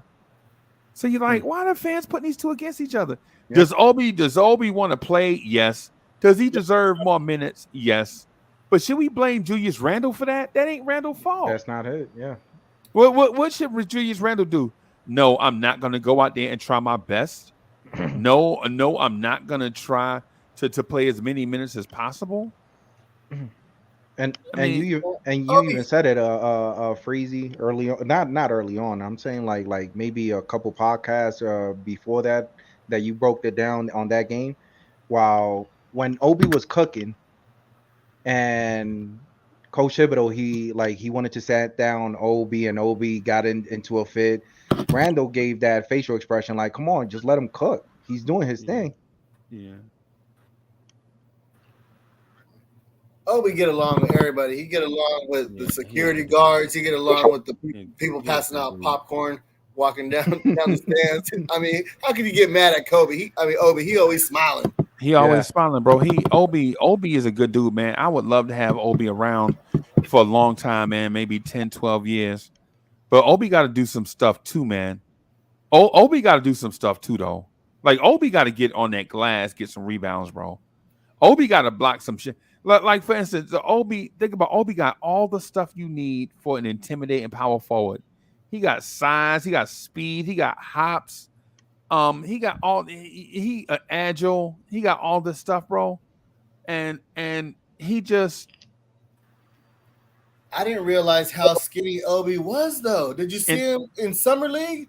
With yes. Those Jay-Z Dukes on, and I was like, oh my gosh, he got little stick legs. You know what I'm saying? Like, yeah, he got stick legs, bro. He does now. He does have, but Randle too. But Randle too.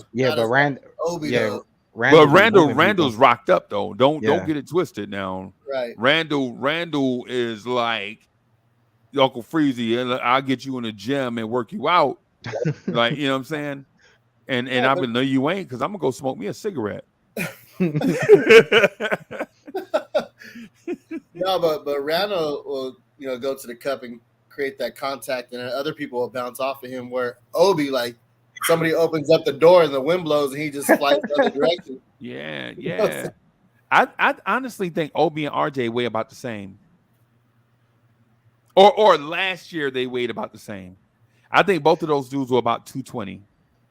Because RJ, you can tell when people are in shape, right? Because you can tell like in their face, like if they got puffy chipmunk cheeks like Uncle Freezy, you can kind of tell they ain't, you know what I'm saying? And or if they arms not defined, you can kind of tell that they, you know what I'm saying, need to be, you know what I'm saying? And that's what RJ was like. I like RJ ain't even ripped. He might be strong.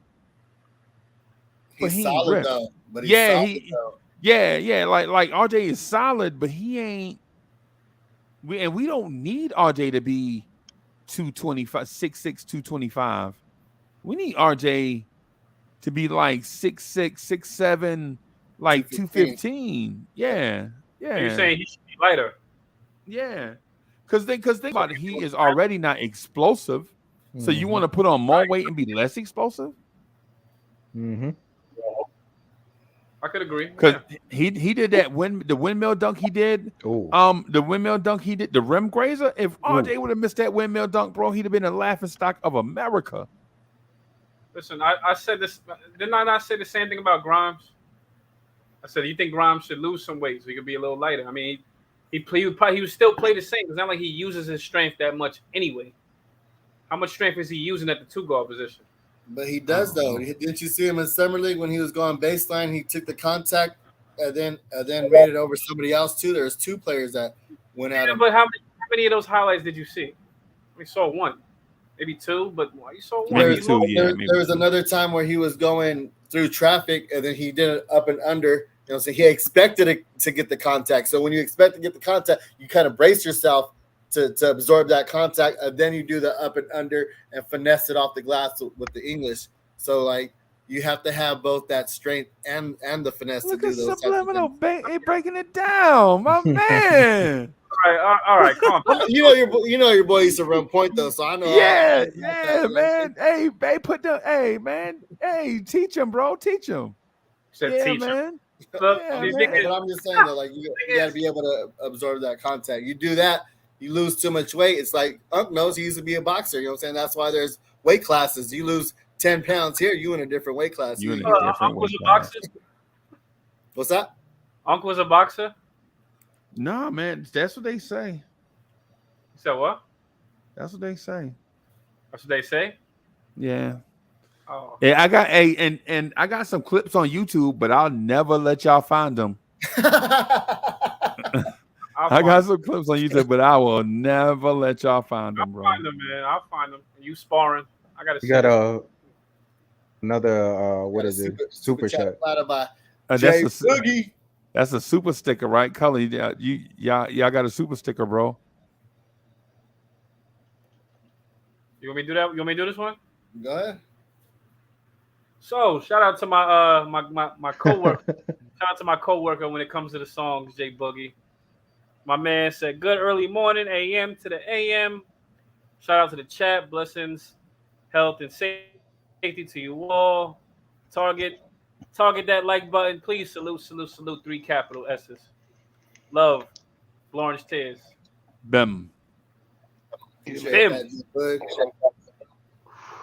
Man, J Boogie, you got on track tomorrow. J Boogie better be starting with that Donovan Mitchell soundtrack like today. Get it right. Hey. Get ready. Spider, Boogie. What do spiders do?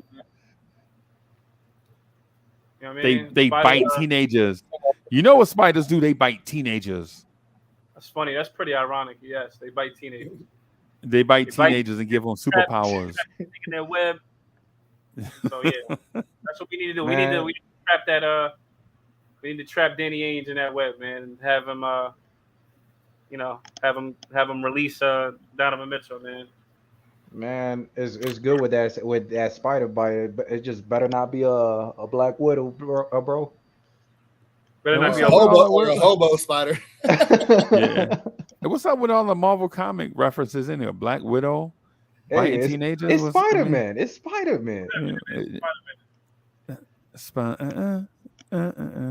You imagine, hey, for 3, instead of saying Donovan Mitchell, Spider-Man. Yeah. Yo, hey, nice. Were you in that picture? We took to send Donovan Mitchell? Yeah. Yeah, that was dope. Cully, did you see that? Sub, y'all saw that? No. We took a picture of the chat and tweeted it to Donovan Mitchell. Oh, I was flexing.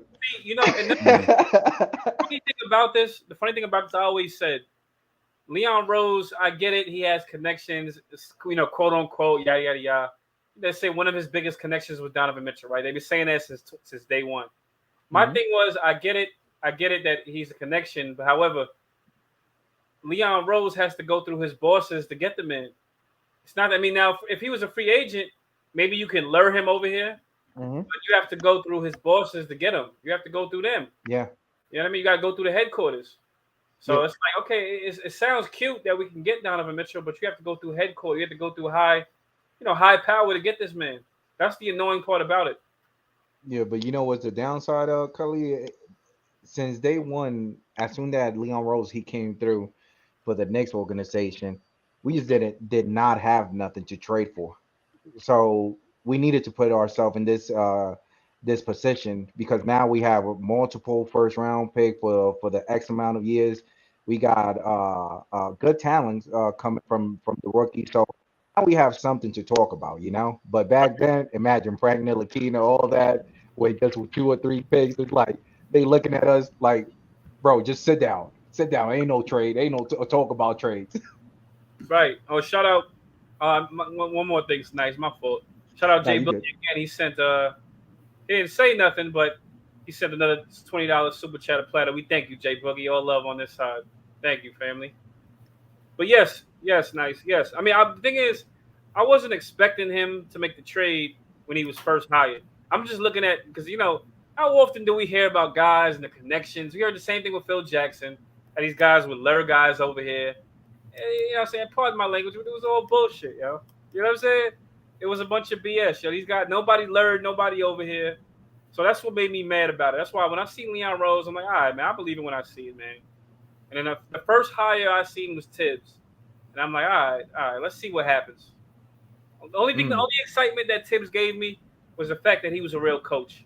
I'm like, all right, we finally got a real coach here, but let's see how that goes. You know what I mean? I know Tibbs is a real coach, but let's see. I wasn't like yay or nay about it. I'm just like, all right, we'll see what's up. So we get to the playoffs this year. Does that buy Tibbs a couple more years? Absolutely. It buys him plenty of more years, yes. So he makes it to a second contract? Yeah, absolutely. And if he doesn't make the playoffs, is it honestly, if he doesn't make the playoffs, I think it depends how bad this team is doing. But I think they may give him more time still. I don't think Leon Rose has I don't think he has an intention of firing the man. You know what I mean? Mm-hmm. But I think the season after that, depending how bad, I think then Dolan steps in, and then, you know, it gets real once again. The infamous Dolan steps in. He's like, Tibbs, you're out of here. Bye. You know, I think that's where, you know, I think that's what happens. So I give it. We have a losing season. I give it another season, and I think that season will be that'll be the telltale. Then Dolan may look at everybody like, Leon, you're out of here too. You know what I mean? Pretty much. But, you know, that's what happens when you bring in guys over connections. That's what happens. Bring in guys that impact the team. F these connections. You know what I mean? When has connections done the Knicks anything? Didn't the Knicks didn't they pick up Patrick Ewing Jr.? Am I bugging? No? Yeah, no, somebody tell me. Did they Freezy? Yeah. Freezy? Yeah. He said yeah. Freezy, he said yeah? Yeah, your mic is a little bit too low, Freezy. Oh, my bad. No, it's Freezy Mike. Hello. Yo, did you get Patrick Ewing Jr.? Is that better? Way better. Yeah, they did pick up Patrick Ewing Jr., bro. We did, right? Yeah. When? This year? No, that was like 2010. That was 2010. Like 2007, 2008, somewhere around there. He was trash. Yeah. You know, shout out to Patrick Ewing, but But Patrick Ewing Jr. was trash. He was trash. You know what I mean? Like, I think that was a connection thing. You know what I mean? Come on, connection. Man, for throwing the dice, I would have picked up that kid, Shaquille O'Neal sign, just to have him. Yeah. Yeah. Yeah, but I mean, I hate to say it, but he's trash too. You know, he ain't ready for the NBA. He's trash. Well, what about, was he trash before the hard implication that he had? Before that, he wasn't trash, but it's like, you know, he still wasn't NBA ready. You know. Yeah, but you could tell he was another year or two. Yeah, but he was making noise, Culley. Before that hurt. Definitely, the kid was definitely doing his thing. Mm-hmm. But nothing. I mean, I don't know. I just feel like it was nothing crazy. That's just me. It's nothing crazy. I mean, it was good, but it didn't stand out. He didn't stand out to me. So I would have taken a chance on Scottie Pippen Jr. after the draft, though. Yes. Now him, yeah, I'll take a chance. I would take a chance on. Is it Ron Harper? Over Juan Montero? Yes, I'd have done that. Absolutely, I would take a chance on John Montero. I'm sorry, John Claudio. I'd have took a chance. Claudio. I'd have took a chance. I'd have took a chance on Kenny Lofton. I took a chance on Scottie Pippen. I'd have took one on Ron Harper Jr. I think he was one too. Took a chance on the guy. Yeah, these are a few guys I would have stashed in the G League if need be. So yeah. And that kid from the Pelican, Which one one? that they actually. Go ahead. Sorry, nice. Go ahead. Yeah, the actual kid that they took a chance, and that kid he started cooking, not cooking it like shooting wise, but at least defending wise. He was. Who say it again? Alvarado? Yeah, bro. Yeah. I like Alvarado. He got my respect. I'm not crazy about him, but he's a new that you see, and he has a New York attitude. Anybody in the chat and on the panel, y'all ever saw the video where he started clapping? No, they was playing the Timberwolves, and D'Angelo Russell was like, Alvarado's bringing the ball up, so D'Angelo Russell, he's sagging back. He's asking his teammates. He's saying out loud, "Can he shoot? Can he shoot?" And he's bringing the ball up. He's like, "Yes, I can shoot. Yes, I can shoot." He has that New York. He has that bark in him. You know what I mean? I think he fights too because he knows his role. He does good for his role. Yeah. He made noise. He made, like you said, he made noise. He was stealing the ball, and he's a dog, yo. He came through in the playoffs. When at Chris Paul, him and Herb Jones. Alvarado? Yeah. Alvarado was a dog? Yes. No, not that type of dog. He was like more like a pit bull, man. Like he was doing his thing. Thing, man. Come on, he went against Chris Paul. So you saying Alvarado was a player? He's a player, man. He's a player. I think Tibbs would love him. Oh, come on, man. You gonna hit me with the Men in Black thing? Like, don't worry, Culley. I respect you for that. I believe that same statement. we passed on Alvarado to pick up Sims though. Yeah, I think Tibbs would love the guy. I thought Alvarado was undrafted. Nah, but he's saying that we could have got him at 58. No, I mean I'm not saying no. Alvarado, he was undrafted. Nice. Listen. Yeah. He wouldn't have been undrafted if we took him at 58. Yeah, if we took him, he wouldn't have been undrafted, but he wasn't. Man, we could have picked Sims. I know what you mean, Freezy now, but we could still picked up Sim and just grabbed him being undrafted. But nobody's bringing in like 5 rookies, bro. Man, let them play in the G leagues. Let them play with the G leagues. Yeah, ideally, what we could have done is went McBride, Herb Jones, and then McBride, or BJ Boston, right? Or BJ Boston, or some talent instead of wasting a pick on Rokas Jokibitis. And I like Jokibitis, by the way. Jokibitis is still my favorite rookie. In his wild take. Steph, get up here, Steph, so I can curse you out. Get up here. Okay, I'm not gonna curse him out, but I ain't forget what you said to me at the Summer Jam game, Summer League game. Oh, that's Stafford Don is in the building. What's good? Yeah. Anybody want to hear argument? Because I want to argue about Randle right now. Talking about wild take. Stafford, you have no, man. No, we don't want to talk about Randle no more. We've been talking about Randle all day. You never back him up. You never back your takes up, Stafford. All you do is sit here. Everybody talk about Randle. His attitude. Yeah, that's right. Now, what you got to back that up? Hey, Sub, y'all ready? Sub, you ready for shift change? Get him up here. Okay. Hey, I'll jump in the driver's seat. And unless Nice, you want to do it? You want to moderate? So in other words, like let people know to take it easy while they passionate. not or like when the super chats come up. And, yeah, for sure. Yeah. I mean, you can. I mean, I can do it. You know me. I'll do it. I will rock a mic, but I'll be too heavy handed with. Like I'll be taking over, and I don't want to just like what I'm saying. Nah, I got you. Yeah, I'll keep my eyes on. Just let Culley rock. Just every now and just throw like a wild subject at Culley and let him go crazy, bro. Is what I usually do. I'll be like, Culley, why you still talking about Randle? Randle gonna be here for the next 10 years. What are you talking about Obi Toppin for? and then him and Tibbs here together, they a package deal, Culley. And then let Culley cook for like the next 6 hours. Yeah, for the next 6 hours, right? Y'all don't want to switch seats? We're not switching seats? Yeah, we'll switch. We'll switch seat. Okay. So all the Randle fans out there, get ready to hear some objection. So Culley, so do you believe in a Tibbs bump or no? You don't believe in a Tibbs bump? Yeah. What do you mean? Like if he's gonna have a better season? No. Like every time Tibbs gets his hands on a talented new player, they exceed their career averages. For instance, Derrick Rose won MVP with his first year with Tibbs. Okay. Karl Anthony Towns and Andrew Wiggins made the playoffs. Julius Randle was all world everything with Tibbs. And now now Jalen Brunson and Spider Mitchell Keep in get mind, the D Tibbs Rose. bump.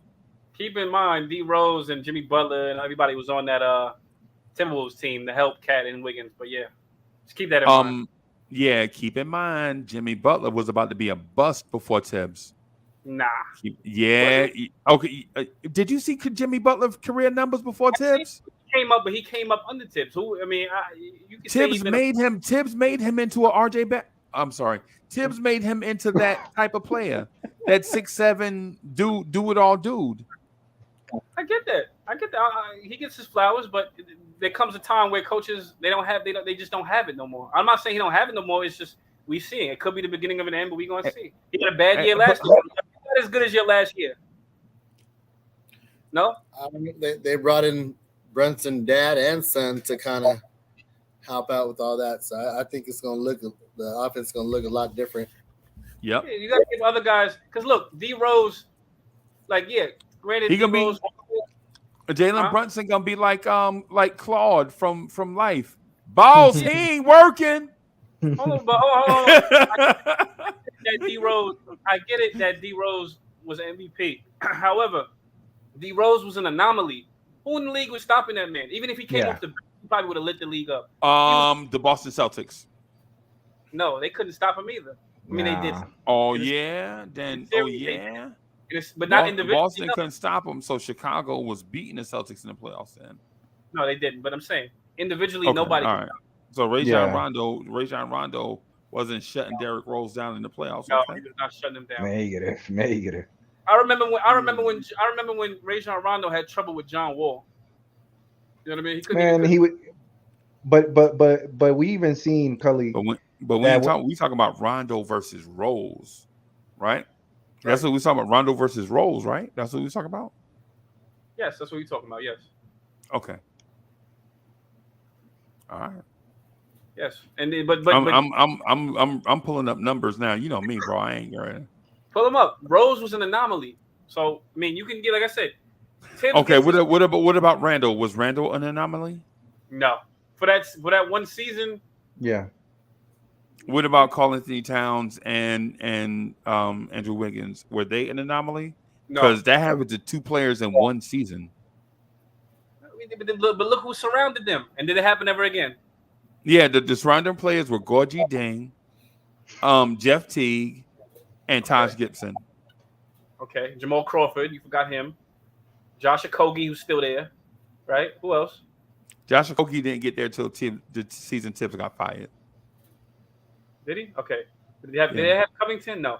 Okay, so Jamal Crawford. They had a wing. I can't remember who. All right, cool. they traded Jimmy Butler for Dario Saric and Robert Covington. Yeah. Hey, can we shoot from the hips and see if that rumors is true?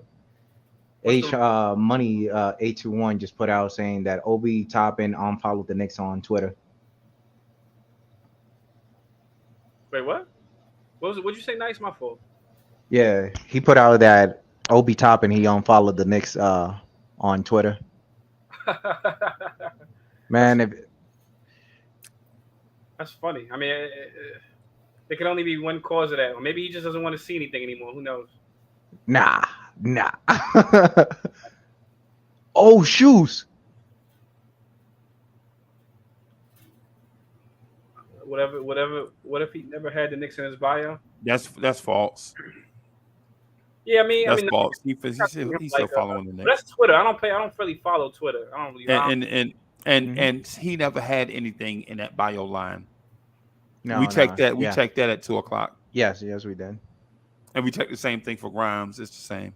Never follow the Knicks on Twitter. Then what? Okay. Y'all want to see? Y'all want me to put it up on the screen? I'll put it up on the screen. D Rose stats? Huh? What's that? What you putting up? This D Rose stats, or what do you mean? No, the Obi Toppin Twitter thing. You can. Yeah, I suppose to gotta zoom in a little though. I can't really see like this. Yeah, I see it. Following. So I don't really know Twitter. I don't even know how it works anymore. See that? Yeah. Where it says following. Oh, okay. Yeah. Kentucky basketball finish line. Wow, Obi. Devin Dotson. On Instagram, you don't gotta follow them everywhere. I mean, who knows? That's just me. I don't know. Luka Garza, later with him. Halliburton, get him too. Okay, none of these guys ain't the Knicks. To hell with CAA. The Knicks were at the top. Right. Quentin Grimes and all of that was up at the top. Is he, in another perspective, is he actually following the Utah Jazz?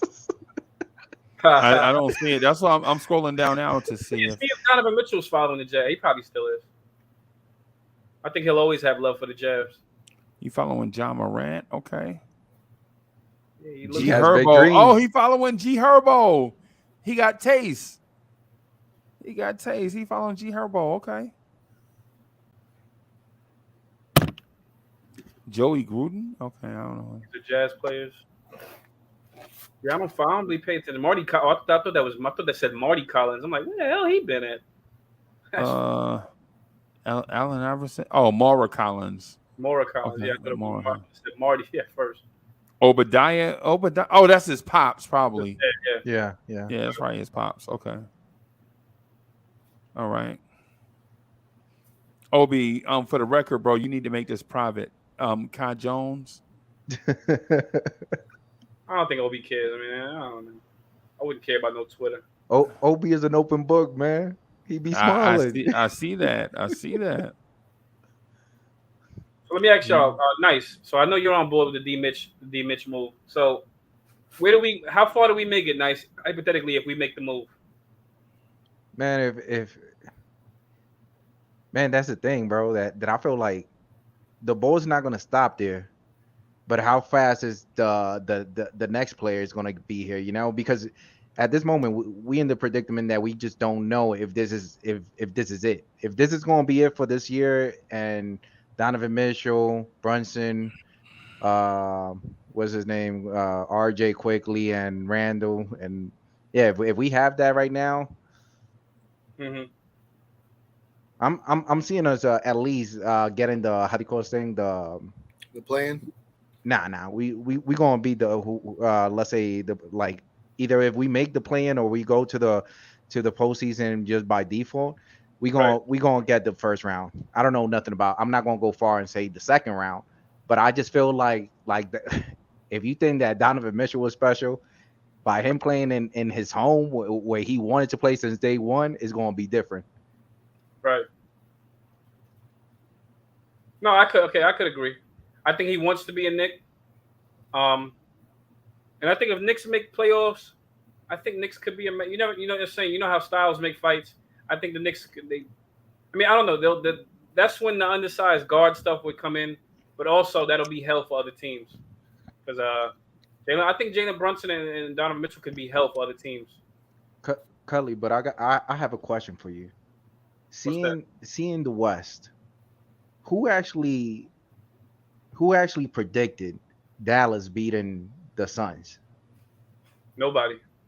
Exactly. So what I'm saying, I'm bringing that Derrick Rose mentality once he wins MVP. Why not? Why can't be? Right. That's what I mean. I could agree. Yeah, because they took every team the distance. They took the Warriors the distance, kind of. Yeah. They wasn't supposed to be there, and look how far they made it. Everybody's stock should be up on the Mavs. So, I mean, I always like Jalen Brunson, so I'm not worried about Jalen Brunson in a bad sense. Yep. All right, fellas, I'm about to go ahead and dip. I got to get up in 4 hours and head back to work, so I'm calling. All right, boss. All right, brother. All right, you be easy, man. Good rocking with you. All right, boss. Brother. all right. Yeah, we Donovan Mitchell. Oh, he left already.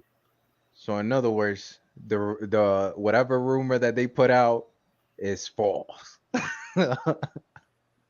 What, as far as H Money 821 putting out Obi Toppin unfollowed the Knicks on Twitter. Man, I think he started having that mindset. Man, I'm going to sleep. Let me just leave this out there and get out. Facts. I don't know, man. Because I was never crazy about trading the youngins, but I'm with it, man. Make the trade. Make it, Leon. Just tell the guys. Tell them, we appreciate you, but, we're making it. So, Freezy, let me ask you again, man. I hate to bother you. You ain't bothering me, bro. I'm rocking with y'all, man. Okay. Was it Randle and Rose you said, and then the 3 first-round picks or the 6 picks? If you mean what would I do? Yeah. What was the trade? It was Randle. You had mentioned Randle. Right. Okay. So if it were me, bro, I would give them Randle and Rose and 7 first-round picks. Randle, Rose. Okay. And then that way I could keep my kids, dump salary, and go after a big-time free agent. Go after a big-time free agent. What, the following free agent? 2023? No. Or I'm sorry, not free agent. I'm saying go after. Okay. So I would give up all those picks, right? Because we got 11, right? So I would trade all of that to Utah to clear up about $40 million in cap space, right? And then I would try to pull off like a slick move, like off of Toronto. Do something nice for like a spicy P, and just roll with Brunson, Spider, RJ, Spicy P, and Mitch. Okay. So you want to roll with the gourmet ham sandwich? Well, you eating a sandwich? Is it a panini though? Is it a panini? No panini. Just okay. Well, no gourmet ham sandwich without no mayonnaise. You talk just a gas station one you grab out the refrigerator? Oh, perfect. Nah, that's nah. See, King Imbert. So King Imbert says he's with that. I'm with that too. I'm with that move too, I guess. And it's not because nothing. It's nothing against Randle. I think I'm with it. You only give up 2. You give up 2 players. I love D Rose, but I'm sorry, D Rose. And yeah, you make the move. Man, by this time, Derrick Rose is not taking it personal. Derrick Rose, he knows his business. Like, in order to make certain moves, man, certain things need to happen. Like, even Derrick Rose said it after his first season. Like, I don't know, man. I wish I could come back, but the Knicks, they have big plans coming in. He's saying a lot. He's saying a lot. I'm telling you, like, I don't feel like the ball's gonna stop there. All right. You guys seen the picture on Miles Bridges?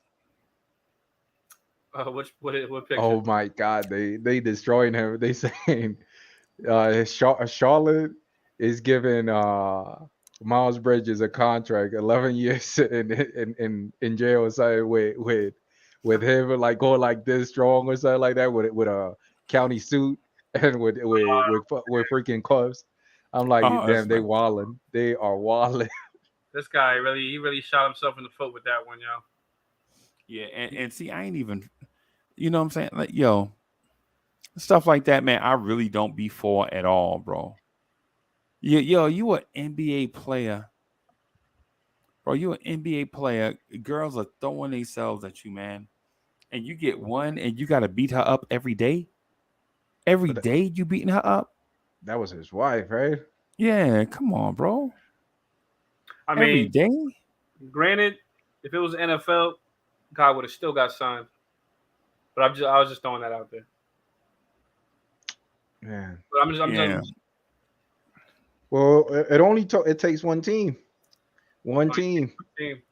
Just one team. Ain't nobody gonna mess with the NBA probably gonna suspend him for life. Yeah. Or 1 year. NBA, yeah. Nah, they ain't gonna give him no 1 year, not for that. Cause she is saying that he beat her every day. And his kids, NBA, yeah, and the NBA is not about to have that around their team, especially Jordan and them. They not. Because think about this: the longer Miles Bridges stay associated with Charlotte, the more and more the value of that team is going to be at risk. Down. Yeah. And you don't want Jordan and money. You know Jordan love money, bro. Yeah. Mm-hmm. Yeah. It's going to affect his image. Miles Bridges really meth. He's stupid for that. He's about to get like a crazy bag. What would you rather, $1 million or $1 million days in jail? He's an idiot. Nah, he wasn't getting 1 million. He was getting like. I mean, you know what I mean, like more. I know. Yeah. I meant to say 100 million. Like he was like looking at that, like on 90, 100, whatever. 100 million. We were $100 million or 100 million days in jail. Like he's stupid, yo. What was the conversation? The conversation, whenever it came to Miles Bridges, is how much money is going to be. Is Charlotte has enough money to actually pay him? Is other Charlotte got the money, but they ain't gonna pay him because they had the money. And the crazy thing was, I knew Jordan was gonna drop the ball on Miles Bridges, and then he gets to this thing. And I wanted the Knicks to try to get this guy, and he gets into this thing that just makes his value. It's to the point he has zero value now at this point. What number throughout the whole league was he? Like he was number 3 in the league in his position, or number 4? Like he was high. Is he a small forward or a power forward? Both. I don't know, but there's an actual thing that they have him for. Let me see when. See, yeah, because Culley, he's a 3 that plays small ball 4. Remember when they take the big guy out of the game, and they put PJ Washington at the 5, they put him at the 4, Gordon Hayward at the 3, Terry Rozier at the 2, and Lonzo at the 1. LaMelo, yeah. Yeah, I mean LaMelo, yeah. I got you though, yeah. Miles Bridges is a number 3 in his position and playing for small forward. That's what they have him for. Yep. But number 3, the third best small forward throughout the league. So I'm telling you, like that would have been more interested if he goes to the open market, because I'm telling you right now, there would have been team seeing his productivity, seeing how he plays. Right. Team trying to outbid Charlotte. And it's going to come to a point that is either Charlotte's going to overpay or they're going to let him walk. Me and Culley was on here 2 months ago. Mm-hmm. Me and Culley was on here 2 months ago, and we talked about a situation if the Knicks could trade for DeJounte Murray, sign Zach LaVine, and see if we can sign Miles Bridges. Yeah, I remember. That would have been crazy, man. That would have been, but man. Yeah, I'd have gave Leon hella props. He made that move. Yeah, that was. Who? All right, so the point guard. Oh no, I was there, Freezy. So the point guard was DeJounte Murray, and then you have OB on the left, and then you have Miles Bridges to the right. Man, regardless, man, whatever way you put it, somebody's gonna dunk. Somebody's dunking, bro. Somebody's dunking. Uh-huh. Hey, I think, to be honest with you, I think it's gonna be like that this year. I think everybody gonna be dunking, bro. Everybody dunking. Which you know what I'm saying? The Knicks. With who? OB and who else? Donovan Mitchell. Yeah, with Spider Mitchell. Because think about this. Uh-huh. With Spider Mitchell, Rudy Gobert led the league in dunks 2 years in a row. Yeah, and he ain't got no offense. Oh, now I see. You take Donovan Mitchell off that team, and all we need is an athletic 7-footer that can jump, and bro. And we got that with Mitch. Yeah. Right. You're right. Yeah, that's what I'm saying. Man, even better, we got that with Mitch and Sims. I see Sims hit himself like a couple times, hit him at his head, on the rim. Just going like this every single time. Yeah, man. So y'all want to see a faster pace in the Garden? I think we destined to have a faster pace now, bro. It's only a matter of time. That's all I want to know. Because I want to see a faster pace. Hey, Culley, I got a question that I want to ask you, and nice, right? But I want to ask you this right now, right? Who is the better rapper in your opinion? Like, who's the best rapper going right now? Battle rapper? No, not battle rapper. I'm talking about recording artists. Who would you prefer, Kendrick or Meek Mill? Kendrick. Oh man, I like both. I'm a big Meek Mill fan. You a Philly guy, I like Meek Mill, bro. I like Meek Mill. I'm a Yeah, big Meek Mill fan. Well, I like East Coast rap, bro. I think Kendrick. So I was hanging out with this girl the other day. She said that she's a big Kendrick fan too. She said Kendrick evolves every time he comes back out, which I think is true too. He does come out with better stuff every time. Yeah. Some people will say he's overrated. That's cool. Nah. I'm going with Kendrick. As far as Penn, Kendrick. But as far as Penn, yeah. I'm a big because he thoughtful. He thoughtful like J. Cole, except he more streety to me. What, you know what I'm saying? Streety? Not streety, not streety in that sense where he a gangster. But right. I'm talking about streety that his stuff is more relevant to everyday life. You feel me? Right. Like because when you say street, bro, everybody not taking out guns and shooting 24/7. That's not real life. Right. You know what I'm saying? That's not real life. That most of the time people just trying to make it to their train or trying to hustle and trying to save this last $20 they got till payday, but they got to eat 3 times. So they like, yo, who got the, you know what I'm saying? Where can I get the dollar slice from? That's how people be living for real. You know what I'm saying? Everybody not Rock Marcy, bro. You know what I'm saying? Hey, everybody not it's not like the lemon pepper freestyle where everybody is in exotic cars. You know what I'm saying? Breezy. Well, who'd you know about Rock Marcy? Man, stop it, bro. Come on, bro. Don't do that. What do you know about Rock Marcy, man? Don't do that, bro. Rock Marcy been out for a long time, bro. Rock Marcy was out on Busta album, The Coming. Right. Rock Marcy has been out since '96. Now he has. He's definitely been out. He's been out for a long time, man. You know what I'm saying? I just want to know what you knew about him. All right. Because he's so nice. I think what Culley trying to figure out is if I'm a boss spitter. That's how he trying to figure out, because he be asking me these sideways questions sometimes. Like, is he a boss spitter or not? No, man, that ain't me. I'll do a little something though. But yo, you will hear these balls on that Hood Goddess remix though. So right now it's me, Culley, Julian Blum. I'm trying to get up with Chris Chang. Julian Blum. Chris Chang, if you out there, bro, we trying to get in contact with you so we can get, you know what I'm saying, get a little something for this Hood Goddess remix.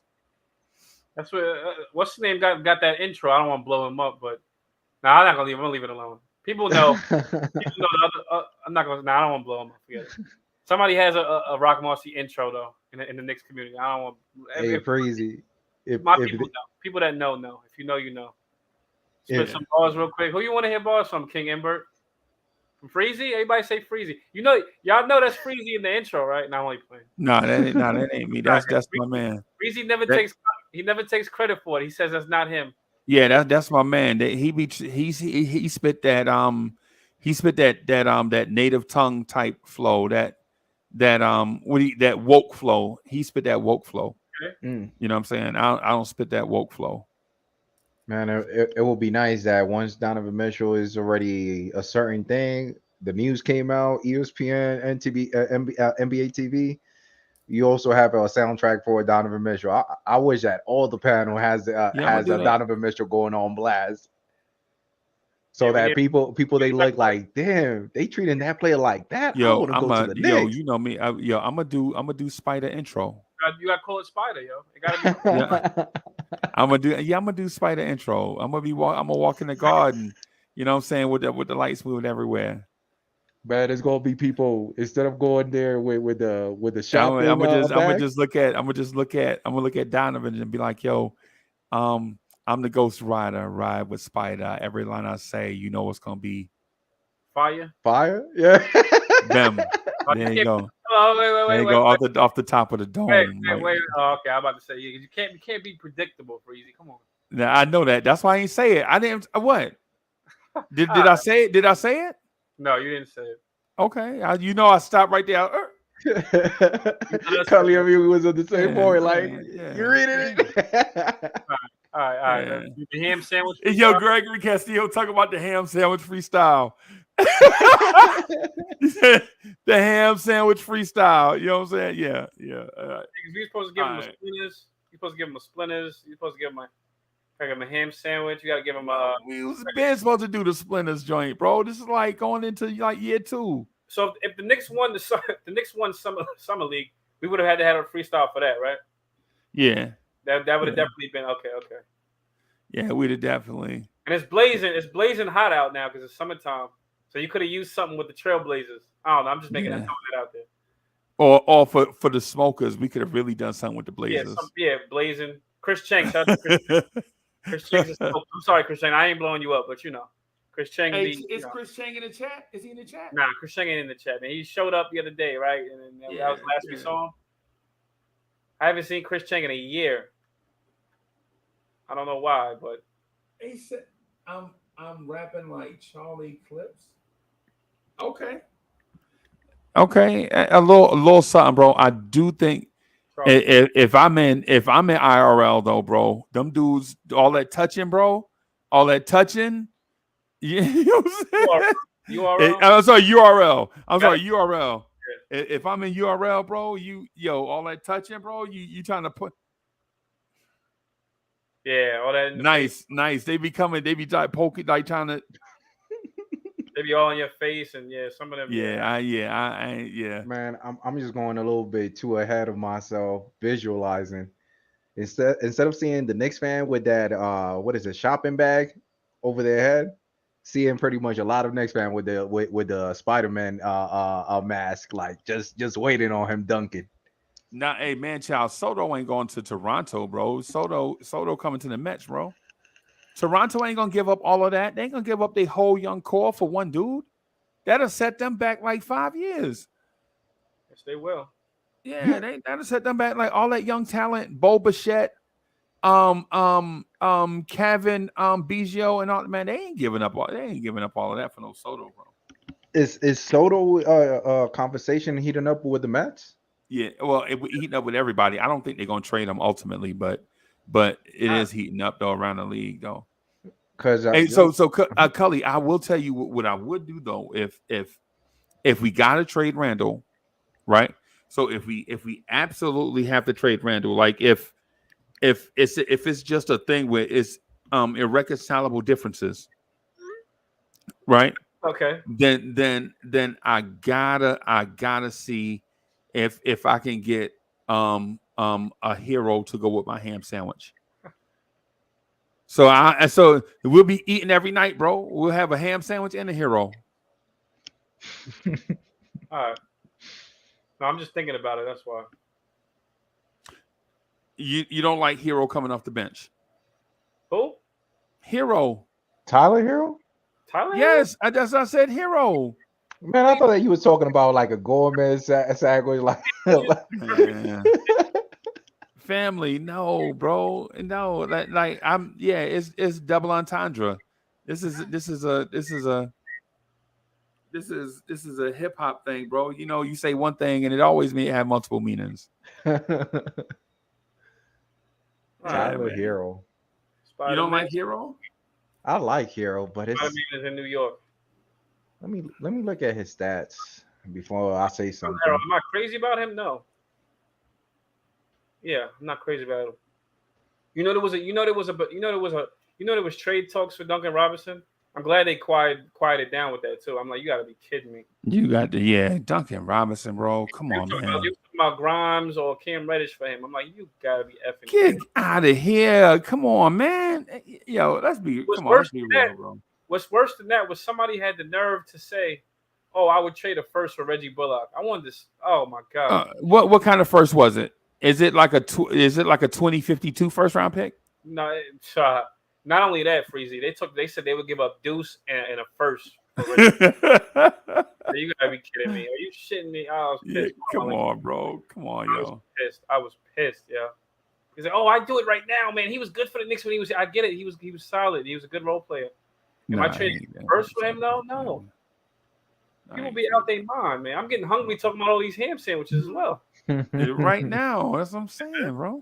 I'm hungry right now, man, but I ain't gonna eat on camera. I'm starving. Nah, I be, y'all know, man, I be tearing peppermints up here, bro. I know. You know. I knew you do. Yeah. I'll be tearing. I thought you be having jawbreakers. That's what I thought you'd be eating jawbreakers. Yeah, I'll be tearing them pepper. Now, they Mocha got a in our living room. It's like you know how in the living room where you socialize at, like when your friends come over, like nice. You know, like in the living room area, right? We got a living room area, and when everybody come over, instead of like the girls going in the den and the fellas going out on the back porch, Mo make everybody at least mingle first. Like we got to mingle before we go outside and smoke cigars and all that stuff and all that stuff. So we be in the living room and she be putting like all these mints and all that stuff in there. Mm-hmm. And so she be like, "Hey man," she be like, "Yo, can you please stop eating up the mints and stuff? These are for like the guests." And I'm like, "Man, fuck the guests." So Gregory, so if you like Reggie Bullock so much, how about him getting traded to the Spurs? How would you like that one? Ain't you a Spurs fan, Mr. Castillo? Man, if we don't need any more offense, we need a big guard or small forward who is the first, second threes. Okay, I like the way y'all thinking. I like how I agree with him though.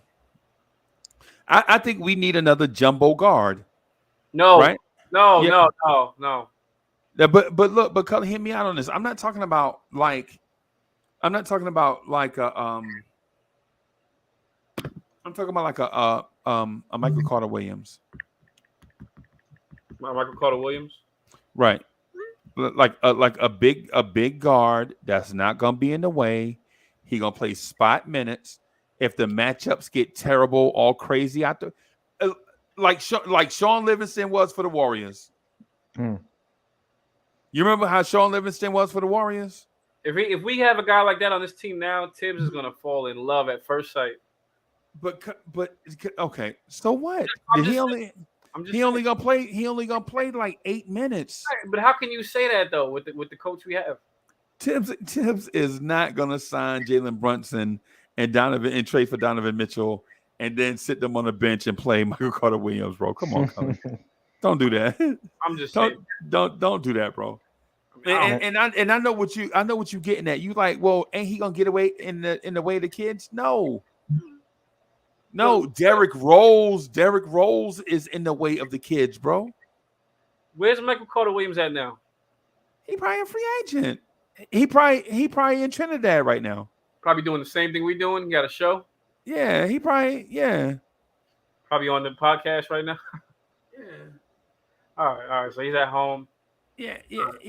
I mean, and if he on a team, you could trade something for him right now. Who do we have on contract? You could trade a second round pick for him right now. For who? For Michael Carter Williams. No, I ain't trading no second round pick for him, man. And mind you, he's gonna be your fifth guard. Man, I would trade Derrick Rose for him. No. Come on, freeze. Derrick Rose? No. Man, bruh. No, and triple no. Yeah, triple no, man.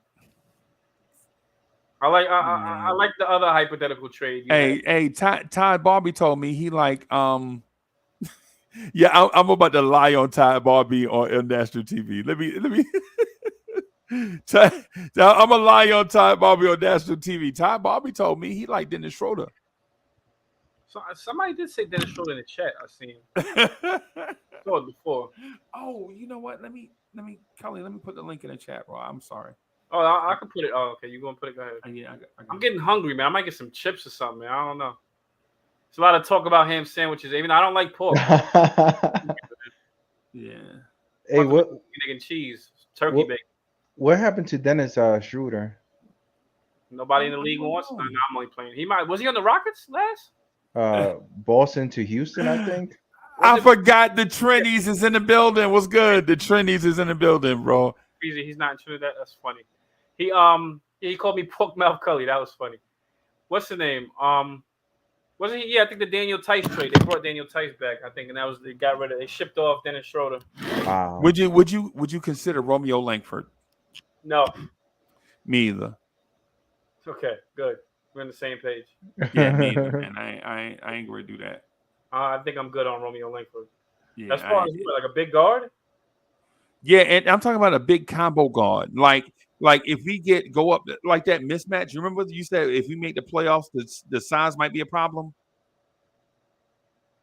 Say it. I'm sorry. Say it again. Sorry. About an hour and a half ago, you said if this team makes the playoffs with Donovan Mitchell, that the size of the backcourt might be a problem. Remember you said that. You said that about what time is it? No, I didn't say that. Yes, you did. You said that about 12:00. No, man. I said people say it is, but I don't think it'll be a problem. Okay. Well, maybe I heard. Well, I apologize. People say that. That's what people. That's why they don't want to trade for him because of that. Just the thought of them in the backcourt. But okay. Yeah. I apologize. Then my fault. I'm sorry about that. So, because I was talking to dang, I forgot his name. But basically, what he said was, when the season starts, the size of the backcourt ain't gonna matter because you're gonna start Brunson and Mitchell together, and then sub one out, and then stagger their minutes. You know what I'm saying? Stagger their minutes with RJ at the 2, Cam at the 3. Flip, and then when Brunson go out, you bring in Spider. So it's like the backcourt once. So you sub out Spider, and then bring in Cam, and then your backcourt will be Brunson and RJ, Cam at the 3, Obi at the 4, Hartenstein at the 5, and then you'll stagger like that. You bring in Spider, send Brunson back, Cam to the 2. Somebody have to play the 3. You know what I'm saying? Right. I forgot who he said, but basically you'll stagger like you only start the game with a short backcourt and you'll end the game with a short backcourt, but you won't play them 48 minutes together. Mm. Okay. All right. It's a lot of thinking for me right now, man. My head hurts. I'm just hungry now at this point. You want that sandwich, bro? Get that gourmet sandwich, player. Right. Not as King at G's in the building. What's up, What's up, How's it going, man? Yo, hey, I need some help. Culley, hey, listen. I want to start the Cam Reddish hype train, bro. Okay, let's start it. That's because that's one of the guys I like on the team. That's one of the dudes I like too, and I think he's getting slept on this offseason. Okay. Start it, man. You can't start him though. Well, if you get Spider, you can't start him. You can't because RJ and Fournier. RJ and Randle. Hypothetically, if we don't make the, but what you can do is you can give them 25 minutes. Give him 25 what? Minutes. That's too much, Freezy. Where he gets to 25 minutes from? I would let at the 2, 3, and 4. He gonna be the super sub. He gonna be our Tony Koo coach. You talking about Cam? Cam. I feel like I would let Cam finish games, but that depends on if Fournier is doing bad, or if he's a defensive liability. Fournier ain't gonna be here if we have Spider. Yeah, he'll go be here. I would say we gotta preface all these conversations about is this with Spider or without him? Yeah, this is with Spider. This is with Spider. He's not closing games in. I'm sorry. Okay, never mind. Yeah. Unless RJ's playing bad, then maybe Cam may come in at the 3. That's about it. Starving, man. But yeah. Yeah, man. Me too. I got some Chinese. I got some vegan something and something. Yeah, Mo got from the Chinese place, bro. I'm gonna mash that joint up and sleep like a. I'm gonna sleep like a grizzly bear for like what time is it? Like 1 something. So I'll probably go to sleep like 5:15 and do vibes and stuff at 8 o'clock. I'm about to say you got vibes and stuff. Yeah. Okay. Yo, King Ant G, man, when you gonna come to vibes and stuff, bro? What you mean, freaks? Vibes and stuff. The morning show. Oh, I ain't a morning person, man. Me either. You see what I do at night, right? Yeah, man. I'll be up at night, but man, I'll hop on whenever. I'll be on tomorrow if you're gonna be on. Yeah, I'll be on. What I'm trying to do though, I'm trying to I need to go online and get my 2K skills back up, bro. I'm rusty as I don't know what, bro. Man, me too. I almost the game in a minute. lost to the computer the other day. Yeah, we a while ago, me and Hadouken played on here. That was a while ago. On here? No, I mean we played on the 2K. I'm sorry. Hey, is Hadouken any good? Hadouken's good, yeah. Okay. Yeah. I mean, he better be younger than me. I need to call him so I can dust him up, so I can put these paws on him. Yeah, you can't be young and you suck at 2K. You know what I mean? Yeah. Uh-oh. Here come the party starter, y'all. Here go. Oh, he did. Oh, okay, there you go. Hey, Sarge, what's good? Quick, let's get it Boom. started. All right, quickly. Right. All right. Morning, gents. I'm on the West Coast. I took a brief nap, and I didn't realize what time it was. That's Right. it. These cats ain't still on. Let me just take a look. And I'm like, oh snap! Yeah, we still on. So we probably rock for like another 30 minutes or so, something like that, right? Yeah. Yeah. So we can because both of us want to get something to eat, man. You know, to go get some grub. Hungry, man. Want some chips? Yeah, man. I have a comment about the my preference is like you said, I want a big guard, but no, I wouldn't mind a big guard, but I prefer a 6'8", 6'10" wing 3-point shooter. If we're gonna lose Fournier for sure, and possibly Grimes too. So give me that wing with a 3-point shot, 6'8" with some athleticism, some hops. We're gonna need a lot of shooting, man. If we lose Fournier and Grimes, we're gonna need to sign some shooters ASAP. All right. Man, we'll get our shooting from Donovan Mitchell. That's it. Yeah, we'll figure that out. We'll get the scoring from Donovan. He's gonna go bananas, bro. Hey, we need 50 points. Don't worry, I'll take 100 shots. I think Donovan could be an MVP candidate next year. Oh yeah, he will be. But I'm just looking at the rest of the squad. RJ could be inconsistent. We know Julius not really a shooter. IQ, we call him a shooter, but his numbers don't show that. I mean, I already don't really know where our shooters are. Like we're gonna need, which is why I was always the one that wasn't so quick to give up Fournier, because I don't know where our shooters are. Me neither. I don't know either, yo. No, you mean 3-pointer. You mean 3-point shooter. That's what look at me by shooter, right? 3-pointer, right? Yeah, 3-point. Speaking of Donovan Mitchell trade, Grimes is out. That's how he's out here. If him and 48 are out of here, right there. Because RJ, Donovan, and Julius are all volume scorers. Yeah, the volume scorers. So we're gonna need some dudes that are efficient shooters. Jalen Brunson helps with that. Mitchell Robinson helps with that, and that's starting lineup. But off the bench, we're gonna Quickly doesn't really help with that. So Quickly's another volume scorer. So I mean, we're gonna need somebody, which is why Reggie Bullock wouldn't be a bad pickup. I wouldn't give no freaking first rounder for him, but a guy like Reggie Bullock wouldn't be a terrible add to the squad. Nah, man, let him stay his ass in Dallas. Yeah, I'll leave him. Actually, quickly, I'm going to question that possibility that he could be a great 3-point shooter because he needs space. If he has space and a little time, I think with these two guys, he will have that. He could be. He could be. I mean, I don't doubt him. I just want something a little more consistent. Right. Yeah, something that I know is going to be there. Like established. Yeah. Yeah, but Donovan Mitchell doesn't be getting all his points from the three. He be getting most of his point on regular field goal percentage, and he's pretty much, to me, he's pretty solid on field goal. You know, I'm not worried about Donovan Mitchell at all. I just think this team is going to be a team where some nights we're going to look unstoppable, like be on fire, and then there's going to be some other nights, man, where it's just brick city. So you saying that it's going to be another season like this season? No. This season we were injured. This season we were so hurt. Yeah. We was this roster was so banged up. Randle was hurt.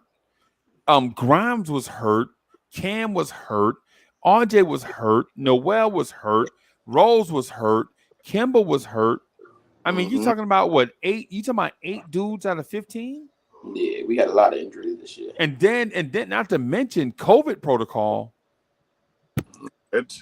I mean, yeah, man. Yeah, man. Yeah, and then our offense is going to look better off the simple fact that when that shot clock is winding down, when it's a wasted offensive possession, we now got 2 dudes in the backcourt who can go get their own shot. Right. And we didn't really have that. So our floor is definitely raised. Because Miami have knockdown 3-point shooters? Because I don't think they have any knockdown like, give me a 3 now.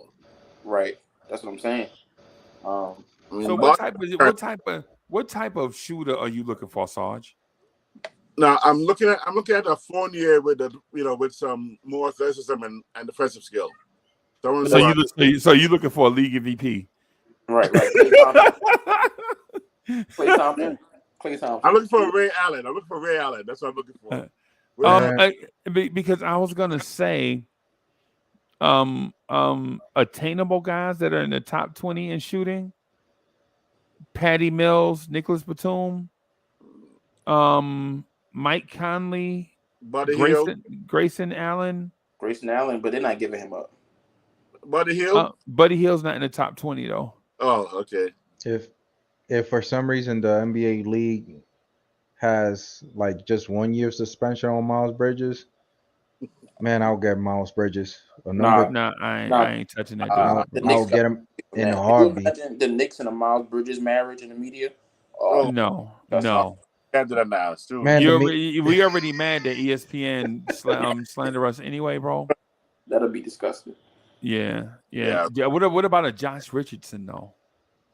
He's another small guard. That's the only thing for me. But they have him listed at 6'6". He is? Yes. He looks smaller. Maybe that's what it is. And he shot. Let me find his percentage. Josh shot 43.8% from 3. Oh, that's beautiful. On 3.8 attempts. So that's not. Wait a minute, not 3.8. Or is it? Yeah, 3.8 attempts. That's not bad. Pretty good. Yeah. Yes. Somebody brought up Bogdanovich from the Jazz. We can get him in a trade.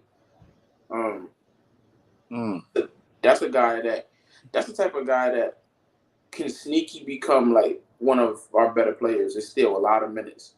Because Bogdanovich. Hey, but you know he's old though. You know he's old. I don't care nothing about age, man. He could play. Okay. And you talking about Bojan, not Bogdan. No, Utah. I always get him confused. Bojan, Bojan. Okay. He could shoot the ball. I think JJ in the chat brought him up. He could shoot the ball. Man, if he's old, I don't want no part of it. Every single time we keep on getting old cats, they don't pan out, and it's like, But I mean, he's coming off the bench. I think his contract expires soon. He's like a staple of his team. We just need some shooters off the bench. Yeah, Derrick Rose came out of the bench and look how it worked out. I'm like, Obi. Derrick Rose is good for us, man. I don't want to get rid of Derrick Rose because Derrick Rose, low key off the bench, is efficient. Yeah, he 33, man, not 34. I'm sorry. Okay. Yeah, he turned 33 in April. Man, if the average age of our starting lineup is 25 years old, I don't care if our bench is old. I can care less. I just want some dudes that's reliable. Yeah. That's what I'm for. Because we know RJ's a slow starter. So gonna be looking crazy. So RJ, it always clicks for him after the year turns new. So that's gonna be the big thing for RJ this year. I think if RJ starts the way he normally finishes, we having a whole different conversation. But RJ may start slow again this year, so we need somebody off that bench that's gonna be a threat to put the ball in the basket. Which is why I'm not mad at Melo. I hope we keep Cam. He's another dude, Obi. I mean, we gotta keep somebody. But let me call the RJ thing a little bit real quick. Did RJ start last year the way he ended the previous year, or was he worse, much worse? Wait, what? I don't think I understood your question, bro. The playoff year, right? Fourth place. did RJ start off this past year close to where he was when he ended that year?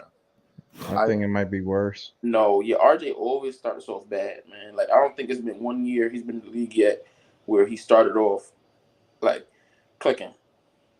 You think that might be the reason that he's playing for the EuroLeague right now or something? I don't know, man. If RJ was the second half RJ, like we wouldn't even be RJ would already have an extension. We wouldn't even be talking about it. Oh yeah. You know what I mean? I don't know what it is about RJ that starts off slow every season, but hopefully he figures it out. But he has some cushion this year. If Donovan is if what happens, if what we think is gonna happen happens, he has some cushion this year. So maybe the release of some pressure allows him to get a better start. But he got to figure that part of it out because we can't waste a half a year every season waiting for him to figure his jump shot out. You know. So hit that thumbs up, y'all. I have a solution for you. Bim. I have a solution for you. I'm just gonna name 3 guys I think that we can get that are attainable, and 2 of them are cheap. Gary Harris, Kobe White, and Wayne Ellington. No. I like Gary Harris. I like Ellington. That's about it. But no, Ellington had a run here and he never impressed me. Like I feel like Ellington was the type of dude that when he's on another team, he doesn't miss. But when he's on the Knicks, he doesn't make. You remember when he was with us? Remember that Atlanta game? We had the 8-point lead in double overtime, and him and Reggie Bullock kept freezing RJ Barrett out. RJ went to him and begged for the ball, and they dribbled, and Ellington dribbled away from RJ and passed it to Bullock. Right then, I was like, "Get him out of here!" Yeah. And then, and you remember what happened in that game, right? Atlanta won. We were up by 8 with like 3 minutes left to go in overtime, and they were trying to take the air out the basketball. They wouldn't shoot it, and then when they did shoot, they missed, and Atlanta came down and hit threes. Question: I think it was a North Carolina Duke thing because Bullock and Ellington are from North Carolina. Yeah. Yeah. Kobe White from North Carolina too. Oh Lord, have mercy! Yeah, you're right. Wow. Breezy, I'm surprised you didn't say Bismack Biyombo, man. I know that's a guy you really like. Now, not really, but I don't like Biyombo. I just like him because he was cheap. I just like him because you don't have to bring him into training camp. You don't have to worry about him getting hurt and paying him all year. You can just sign him around Christmas, and he'll be good for the rest of the season. You know the one guy we haven't talked about at all that I think could really throw a good wrench, like not a bad one, a positive wrench. In our plans, what we think is going to happen, and I think that's Isaiah Hartenstein. If Hartenstein, because we know he can defend the rim, we know he's tough. He can pass. Right. If he can knock down that 3-point shot at a 34-35%. Which 3-point shot though? Which one are you talking about? Top of the key? Top of the key? Yeah, that pick. Or the corners. No, top of the key. Okay. Mitchell Robinson is in trouble because that opens up a lot for our offense. It solves some problems too. Because Hartenstein makes Julius Randle a better fit with that group. Because that paint is a space, right? Right. Yeah. So by mid-season, it may be like a mutiny calling for Hartenstein. He may have the next high. So I think closing time, like end of games, he may be the one closing games. Because Mitch can't really be relied upon to make his free throws and diversify the offense. So Hartenstein may be a closer. The same way Taj was sometimes this past season. I think Hartenstein could be that dude. And Hartenstein, I think, may raise our ceiling if he can knock down that jump shot. I can agree. I can highly agree, man. I think definitely when our centers get hurt. I'm sorry, Culley. No, you're good. I think Hartenstein is good. Definitely I think he's a mobile big that he buys into any system. Because he's been around, not for a while, but he's been around, a fair share of years, so he knows how to play. I think I can agree. There was the man-child Alton Lee said they said he'll be a fan favorite. I think so, man, because I think he'll bring it every game, every time he gets minutes. and just they'll like him just for that. He can make the right pass. You know, he's not a low IQ big either. He knows when to shoot. He knows when to roll. Good pick and roll big. Good, you know what I'm saying. Knows when to shoot it. And he's sneaky. He's sneaky athletic. He's not. Yeah, he's sneaky athletic. You know what I'm saying? He's serviceable. So I agree. Mitch might be in trouble. I think Tibbs will take a big liking to Hartenstein, yo. Because could you imagine that though? Julius actually being able to be the role guy, and a big that can space the floor. I think because we've seen Donovan Mitchell with a rim running big. I'm interested to see how Donovan Mitchell looks with a big that can space the floor. I'm interested to see. Oh, so you assuming the Donovan Mitchell trade happened? Oh, yeah. I like the energy. I like the energy, bro. I'm just saying. I'm just saying. I like that energy. I think those reports from today. I don't think they was false. Yeah, I don't think they was false. I think they got legs. Yeah, and I think the radio dude just said something he wasn't supposed to say. Yeah, because a lot of these, trust me, Shams knows, Woj knows. But what happens is they'll place that call to Sham and Woj and be like, "But look, don't report it yet. Don't release this yet." So the radio dude just jumped the gun. I don't think he understood the Knicks fan base. I'll put it like that. He's dealing with a different monster. So when he released that report, he didn't realize how crazy Knicks fans were and how much they'd run with it. Because he, in Utah, they. So yeah, I believe it. I think it's done. I wouldn't be surprised to see it happen tomorrow. I think Danny and Leon may drop the bomb, but we don't expect it just because it was leaked.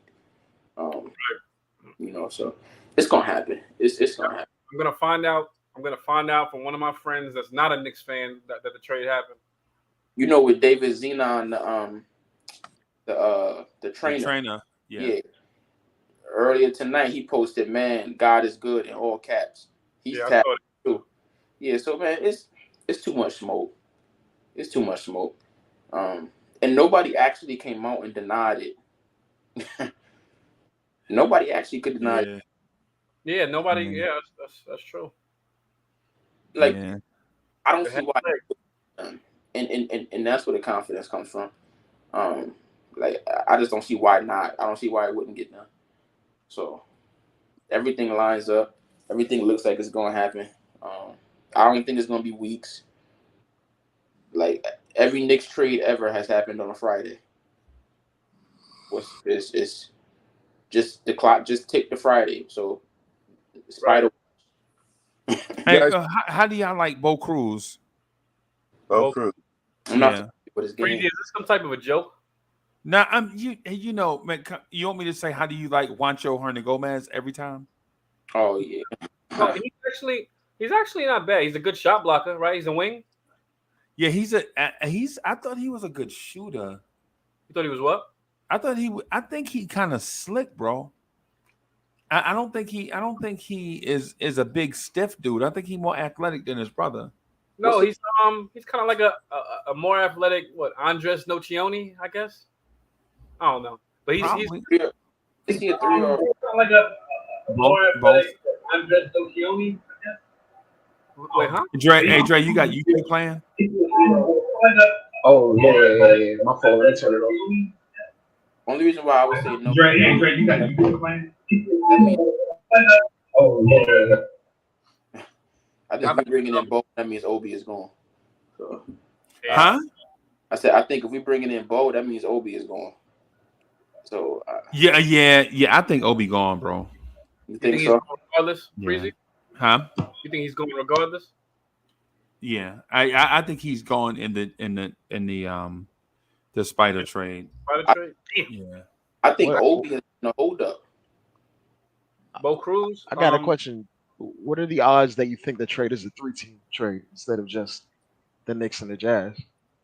But I think it's very possible. I'd put it at close to 50-50. Exactly. 50-50. That's what I feel too, man. And I think that's where some of the conflicting reports are coming from. Like I think but what does Andrew, what's the benefit of having a third team? Because you can give You can offload Randle, get some assets, and give them assets to Utah without depleting the assets you already have. Or you can get rid of us giving up. So because in Utah, okay.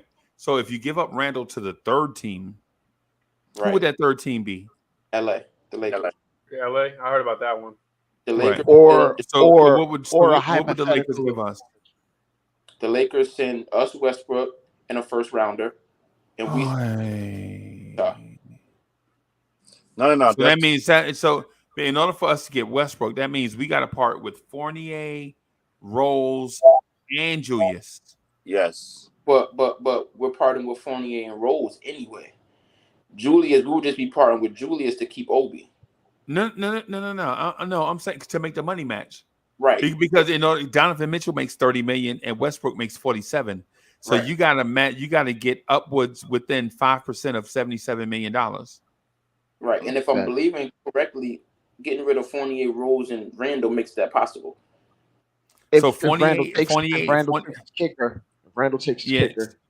yeah, so that'd be $26 million, right? So 26 and 14 is 40. Evan is 18. That's 58. Randle takes his kicker. That'll throw in like an extra 3. Might have to no. Nah, Dre, it's already that's including the kicker because Randle's base salary is 23 and a half. Okay, so Cam will have to probably go because he's making like 8. Nah, Cam's making 6. He's only making 4. I thought he was making like 6. Not going. And then what's crazy is, and I'm gonna preface this by saying we know we're not keeping Westbrook, right? I'm gonna preface that by saying that. But you gotta keep Westbrook though, bro. You know what? It sounds crazy too, Freezy, but I would think but see that's gonna be crazy. But if Westbrook had his own straight, he's the type of big guard. If Westbrook comes in saying, "Listen, I'll come off the bench and I'll defend. I'll play that 6-man role." Right? I don't see it though. I don't see it either. But I'm saying like Westbrook would be that perfect type of change of pace, big guard who can come in and cause some. Can you imagine Westbrook going up against everybody else's second unit? No, quickly. Yeah, I can't imagine that, bro. With Jericho. No. I'm not saying you wrong, bro. I'm just saying I'm just not. I don't know what that would look like. I'm not saying you wrong. Because I'm enticed by the possibility of that, but I'm thinking like you can keep Donovan Mitchell's and Brunson's minutes down a little bit, right? You give Westbrook his own unit, right, where he's the center of that second unit. He can play to his strengths. You should it's a universe where it can work. I just don't think Russell Westbrook has the personality for it to work. You're right. He doesn't. Definitely doesn't. But also in a weird way, he's kind of. I'm intrigued by it though. You know, they said the same thing about Carmelo before. You know, 3 years ago that was Carmelo's where the people go, he can't. So you never know, man. This could be the move that he humbled himself and I like it. I like the Westbrook move. Or I like the Westbrook move. I like keeping him. Of Russell Westbrook quickly or Toppin and Hartenstein is the best bench in basketball. Period. Or it could be like Allen Iverson where he went to the bench and hated every second of it and he played terrible. True. RJ Randle. You talking about Iverson for the Pistons, right? And the Grizzlies. Well, actually, in that scenario, Obi will be starting because Randle will be gone. True. But nah, Obi's still going because you got to give Utah something. Utah ain't gonna get in the deal just to be in it. Yeah, but if it's a 3-team deal, you might. That's what that extra. Yeah, but the Lakers don't have nothing, bro. The Lakers don't have nothing nobody want because if they did, they'd already have Kyrie Irving. What I'm saying is like that. Or the third team could be the Hornets, hypothetically. Right, Hornets. First round pick is to keep Obi. So that extra first round pick LA is giving you is to get you the 7 first-round picks, and we keep Obi. I feel like the Hornets being the third team would probably make the most sense money-wise and fit-wise. I don't see how who do we Julius take back would fit. First, we would probably get some sort of compensation that we would move to the Utah Jazz. We would get Hayward's money. because they were trying to get up off that, and they need a power forward on that team because of the whole Miles Bridges situation. Hey, Gordon Hayward is so washed, bro. He is terribly washed. Yeah, Gordon Hayward, yeah. He's washed as a main part of your offense, but off the bench to play that. The thing is, like, y'all remember Chandler Parsons? Yeah, he washed like that. He is washed like that, bro. But, like, the thing with him is he's washed in the fact that he can barely stay on the court, but when he's on the court, he's still like 15 on like solid efficiency, but he can just not stay healthy. Like, his efficiency, he's still shooting like 50% and like 40 from 3. Like, he's still an efficient player. He just can't stay on the court. Now, what he I'm doesn't saying really step on the toes of other players either. He is a third of the version that we're used to seeing. Yeah. That's what I'm saying. I'm not saying he's a bad player. I'm saying he's nowhere near the player he used to be. That's all I'm saying. I'm not saying that he's a bad player. Yeah. Here's the problem. I could definitely see that. This is the problem we're gonna run into if what I think is gonna happen with Donovan Mitchell.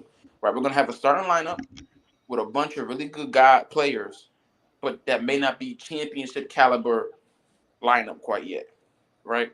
Mm-hmm. But we're gonna run into the issue to where we're gonna have to fill our bench with guys that are comfortable knowing that they're not gonna get that much minutes. Yeah, but also good basketball players. Yeah, like your Justice Winslow, right? Your Josh Jackson, your Ben McLemore, your Eric Gordon is out there, right? I'll take Eric Gordon in a minute. He's a perfect fit.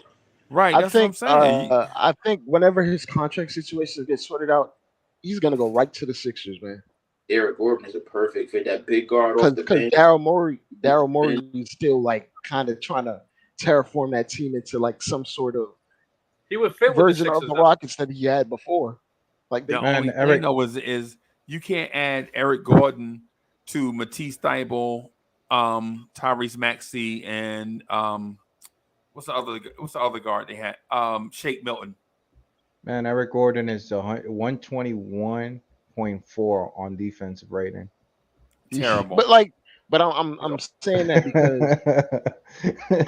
because they went and got PJ Tucker, then they went and got House. We had him on the team for like Daniel 2 House. games last year. Yeah, they went and added him. Of course, they got Harden. They're like kind of another dude we traded for. We traded for Daniel House also, and waived him. He went straight to a playoff team. If we're gonna get somebody, at least they gotta play at least better defense than RJ. And the only reason I'm saying RJ is because we need to have like a limit, somebody that doesn't pass that limit. Because we talking about a defensive coach. Like, I don't want to see a Evan Fournier. Bro, why you hate RJ? No, I don't hate RJ. I'm just saying that we. Why you hate RJ so much? All right. I love RJ Barrett, bro. So closer to RJ. Another one that has pretty much the same defensive rating as him is who in the team? Cam, probably. I think Cam is a pretty good number. No, Cam is pretty. Let me look at Cam on defensive rating. But I think I said this the other night. Like, this is why RJ is so important. RJ is going to be the glue that makes this thing work. He has to be that defensive stopper on the other end. Oh my God, Cam Reddish is 114. That's what I'm saying. Like we no. He not 114. Defensive rating. That's the average. When he got to the Knicks, he was 110. Oh, all right. Yeah, he was 110 with the Knicks. I think the 114. Yeah, good call. I think the 114 was the combination of New York and Atlanta. So you remember, Freezy, that there was a lot of people ripping apart Donovan Mitchell on his defensive rating, and the only reason I said it can't be lower because that's I mean it can now be higher than the defensive rating as RJ is because Donovan Mitchell defensive rating is better than RJ, but everybody it's 111. I know. Yeah, but people was destroying him for that, and once you put up that stat, it's like, oh, for real? Yeah, it's 111. Yeah, I know the dude is good. Yeah, and his team's defensive rating is 9th, top with the Knicks. Wow. Oh yeah, it's tied up. It's three. Yeah, of them it's a 3-way tie for 9th place. And the other guard we got, his team's defensive rating was 6. So we not dying. We number 7. Yeah, no. We're not 12. We're number 9. Because it's 3 teams tied for 9th, right? Yeah. And then Dallas, people were like, well, Luka and Brunson is a terrible backcourt, except they're not. Yeah. You know what I'm saying? So you can't really go by what people say, man. In passing, a lot of fans don't know. They go by the eye test. Yeah. And you can't fault them for that. But you still have to add, factual stuff and remind people with data that just because something looks like it's not right, for instance, on the Knicks One and Drive, man, I disagree with a lot of people a lot, right? Mm-hmm. But all it is a disagreement. It's not like we don't like each other. Yeah. But if you're looking at it, you like, but the eye test say they hate each other. Nah, don't hate each other. Man, Quiet Money, he corrected me because my eye test was telling me that Anthony Edwards was better than RJ defensively, and if you look at it, it's pretty much the same. Yeah. You know what? And people talk about Donovan Mitchell getting exposed on defense. I was listening to a space earlier with the Jazz Insider, and basically what he was saying was that was Dan Snyder's Quinn Snyder. Yeah, Dan Snyder. I'm tripping. Snyder. That was Quinn Snyder's philosophy. It's funnel the ball handler towards the shot blocker. Right. So we can't. It's the same time when people say Orlando doesn't set real screens, he pops out. I'm saying Tibbs is telling him to do that. That's the philosophy of the offense. So sometimes we got to understand what the philosophy is. It's called a slip screen. Yeah, like that's what Tibbs is telling them to do because Mitchell Robinson does the same thing. Yeah, they're all doing. Yeah, and one more thing regarding Donovan's defense, like he was the offensive hub of that team, and he lost his 2 secondary playmakers. One via being washed in Conley, and the other was Joe Ingles. Yeah, so like it was him running that offense. Yeah, it was basically him running that offense over and over, and it's almost impossible to be that much of a focal point of an offense and give something on the other end. And man, the way the NBA referees the games in the regular season, it's impossible to play defense anyway. So that's not something we have to worry about until the postseason. Really, the name of the game in the regular season in the NBA is offense, right? The best team score the most points. So and like there's going to be instances where Donovan can take plays off on offense and let someone else run the show real quick and let him have his legs back on the other end, and then he can get into the passing lanes. He can step up and guard his man, like a RJ or how do y'all feel about Conley coming over with him? Nah, we good. We good. How much money does he make? He still makes 30, or did he re-up? No, and sign for less. He re-up to sign for less. Man, if anybody over, send Jordan Clarkson. Like, look, I don't want nobody on this team over 30 years old. We can have a conversation. What else do you want for Clarkson? You want an extra first round pick, Clarkson? Here you go. But that's the only guy I really want. Clarkson. Mike Conley. I think Mike Conley shot over 40% from 3. I'm looking for it right now. I was thinking about Clarkson, but his defense. Conley 6'1". Hey, what about Jay Crowder, man? He's still not signed, is he? I'll take Jay Crowder. I like Jay Crowder. No, he's under contract. Jay Crowder's under contract. No, as of last. Well, when did he sign? Because I'm looking at 2 weeks. I'm trying to find it. I just can't. They're trying to. The Suns were trying to trade him in deals, but he's good until next year. Because he's expiring this year. Jay Crowder is expiring this year, coming up. The deadline type of deal. He makes $10 million next season. But they're trying to trade him though, so I mean, let's go. They were trying to trade him for KD and as a part for KD. First pick for Jay Crowder, I feel like they're gonna try to oversell on that. Or there's no reason for them to. I mean, they may try to bring. Hey, Culley, I'm tucking out, bro. I'm gonna have to call it quits. Y'all gonna hang out for a while? Y'all can hang out for me. Just hit me up, and I'll come through and kill it. But now you had enough. Yeah, I said 30 minutes, bro. It's been 43 minutes, Cully. All right, wrap it up, man. I'll hold it down, man. I'll hold it down. You hold it down? All right, man. I'll holler at y'all tomorrow. All right, brother. Stay safe. Now, y'all good though, right? Yeah, I'm good. Yo, Freezy, when it's time to end, just I guess leave, right? Just leave, pretty much. Nah, text me. Let me know you through. You might be knocked by then, man. You say you about to go to sleep. No? Nah, I'm gonna go. Might be doing his homework. Get something to eat, didn't he? Yeah. You gonna do a scouting? Hey, Cully, he's getting a gourmet ham sandwich, bro. Yeah, you gonna get a ham? It's called vegan ham. It's vegan ham, bro. Yeah, a gourmet ham sandwich. Impossible ham. Impossible waffle. Yeah, because it's impossible. Vegan ham sandwich. All right, Freezy. All right, Joe. You know you getting the ham sandwich. That's why. Just remember about that gourmet ham sandwich player. Did somebody say Quentin Grimes? Ooh, oh, man, that looks good. Picking on that boy, man. That doesn't look bad, man. As a ham sandwich, shit. Subway, that's why it looks good. Oh, you can't have a team full of steaks, man. You gotta have some ham sandwiches to fill it out a little bit. Hey, if there's a player that I would rather have in the Utah Jazz, Patrick Beverley. If we are thinking about Clarkson, Jordan Clark, I'd rather get Patrick, and it's because of his deep. The problem with Patrick Beverley is he can't shoot, man. We don't need. I don't like. Yeah, but we had EP and Bullock. That EP is out of the question. Like we know that he wasn't a shooter, but he could defend, and look how far we was. So I'm not saying let's run it back to that season, but I'm looking at somebody because the thing is, think about it this way, IKBM. If there's a team that we actually going up against, and there's a shooter in the other end, like bro, he's killing us. We need to have a player like Patrick Beverley, hunt him down. We need a player like that.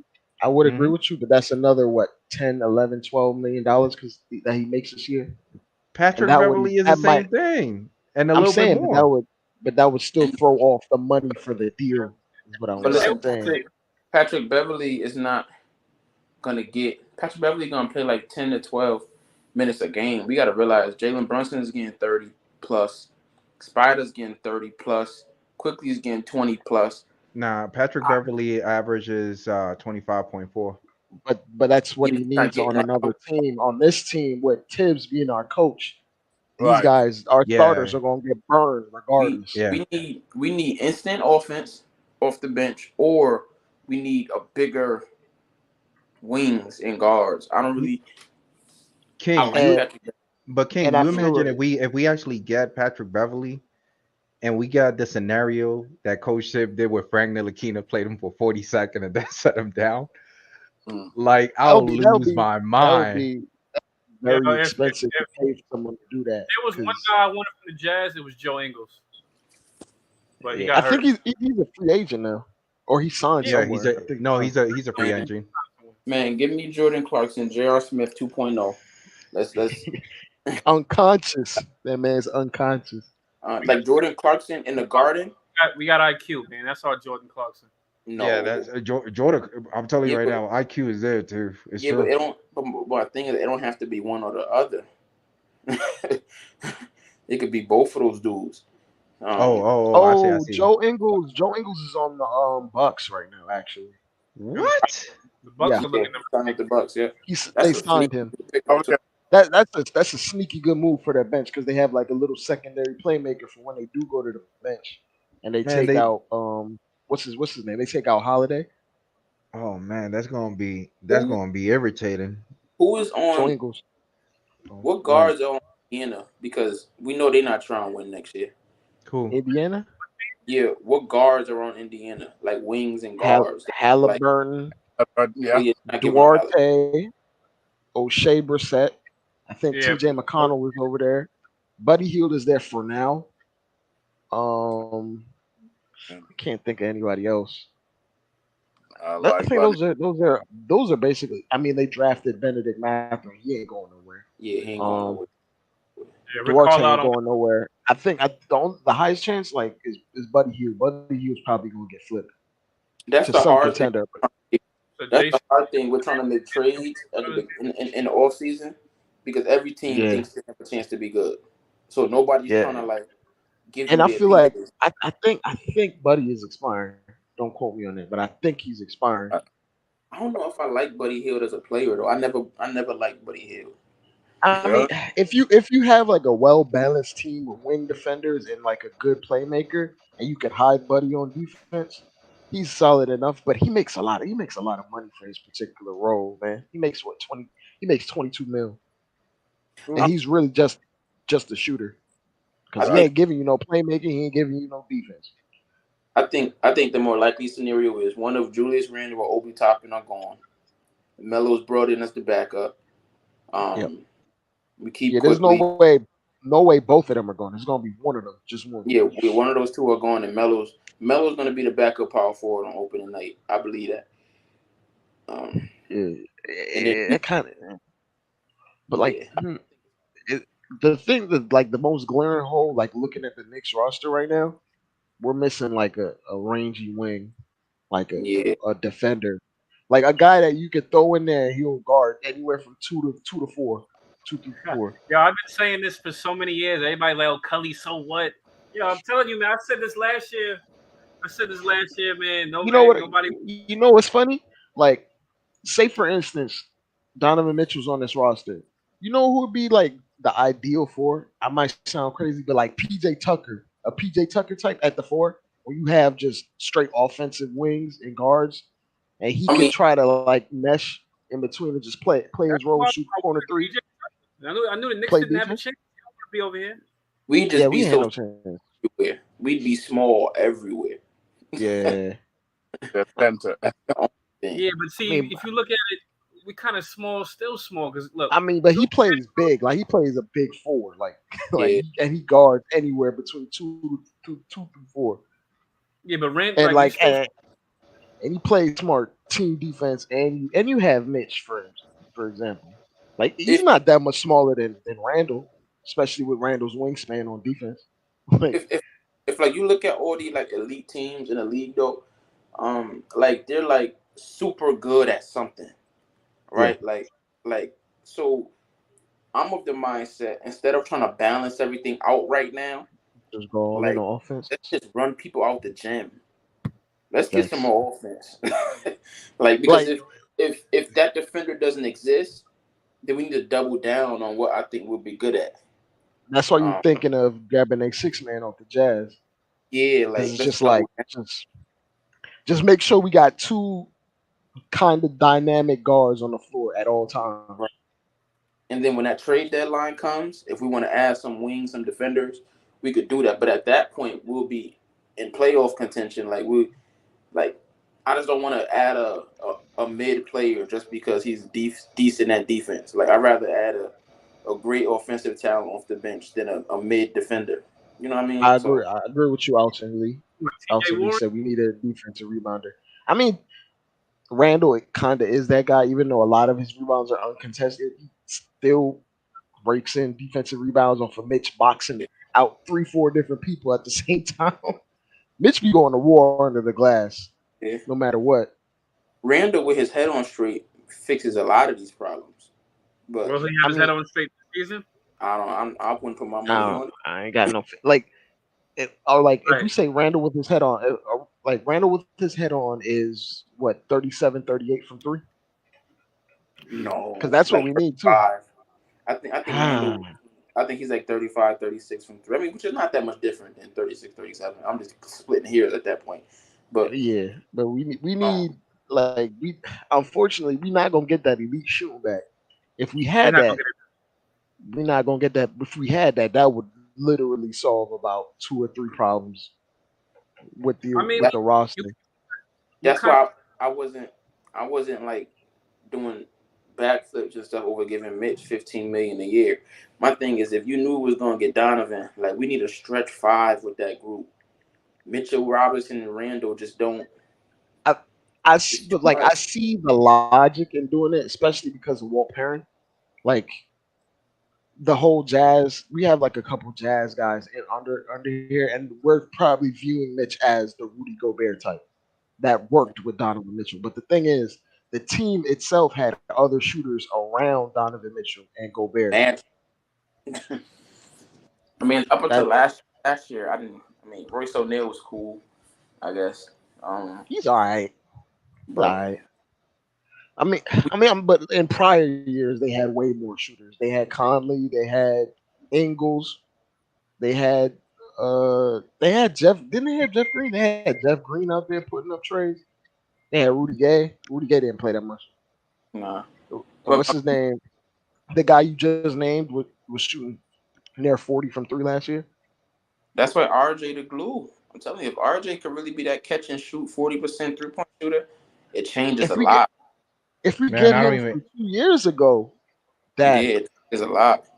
Man, I don't even care about RJ free field goal. I would love him to actually just shoot free throws. Just worry about free throws. If he makes an improvement on free throws, bro, that's because that's literally RJ's main elite skill is getting to the free throw line. Yeah, getting 2 feet in the paint.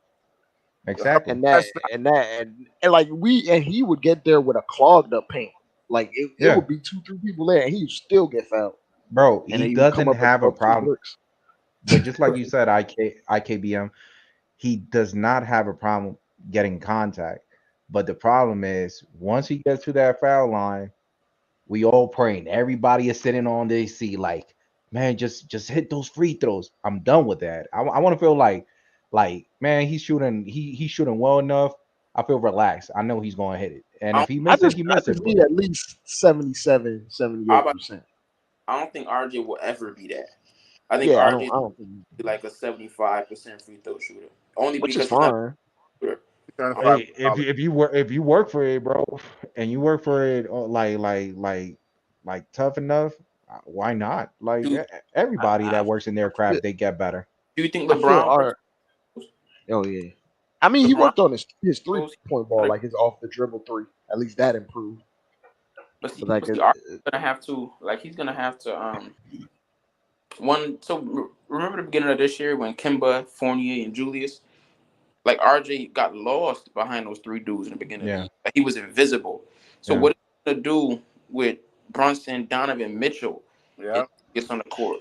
This is why I think Randle might have to go. Right, because RJ is gonna get lost in that corner.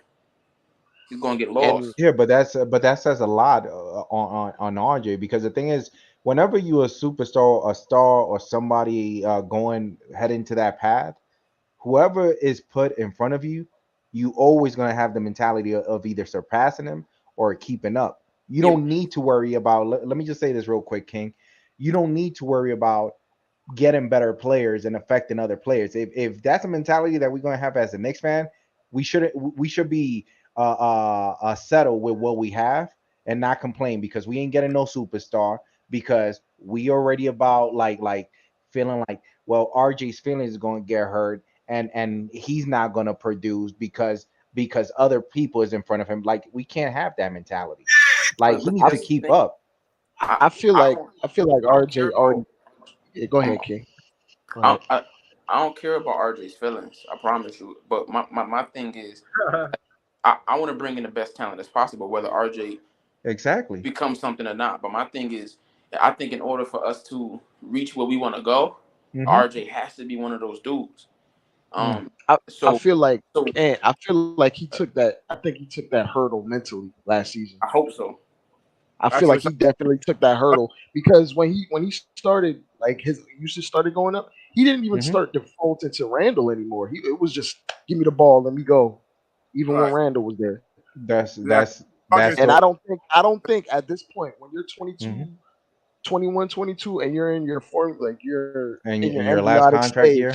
Yeah. I mean, but you're in your embryonic stage of forming of what you're going to be. You don't go backwards.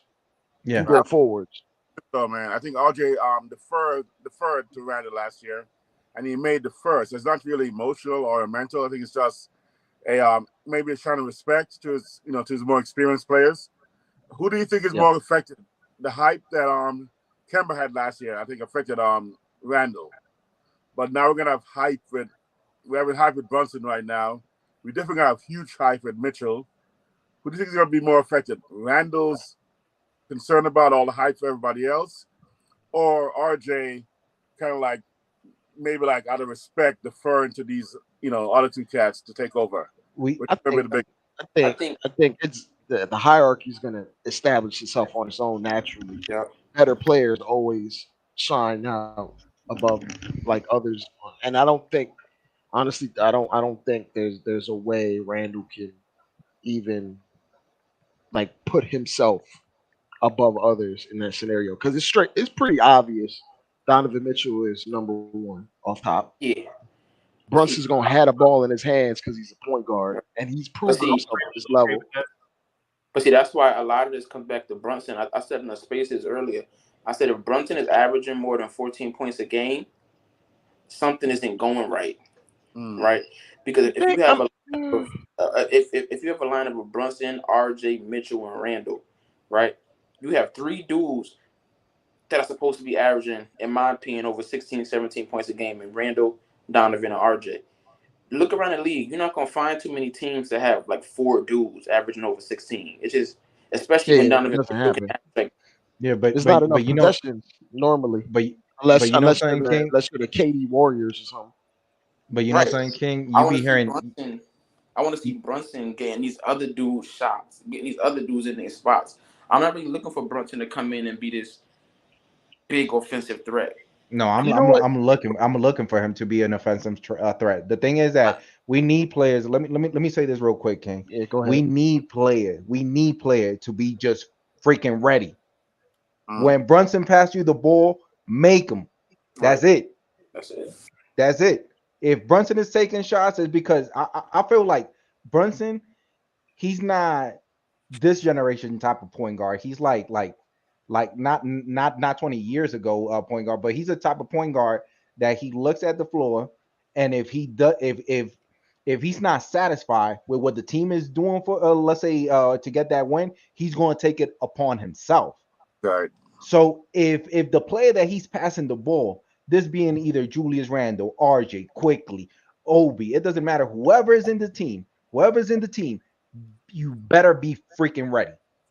Be ready, because if the ball is passed to you, that means that Jalen Brunson is giving you the green light just to shut up. Don't need to dribble. Just shoot the freaking ball. It's nice. I got something for you. He's almost like the most truest definition of a combo guard in the fact that he could always get his own bucket.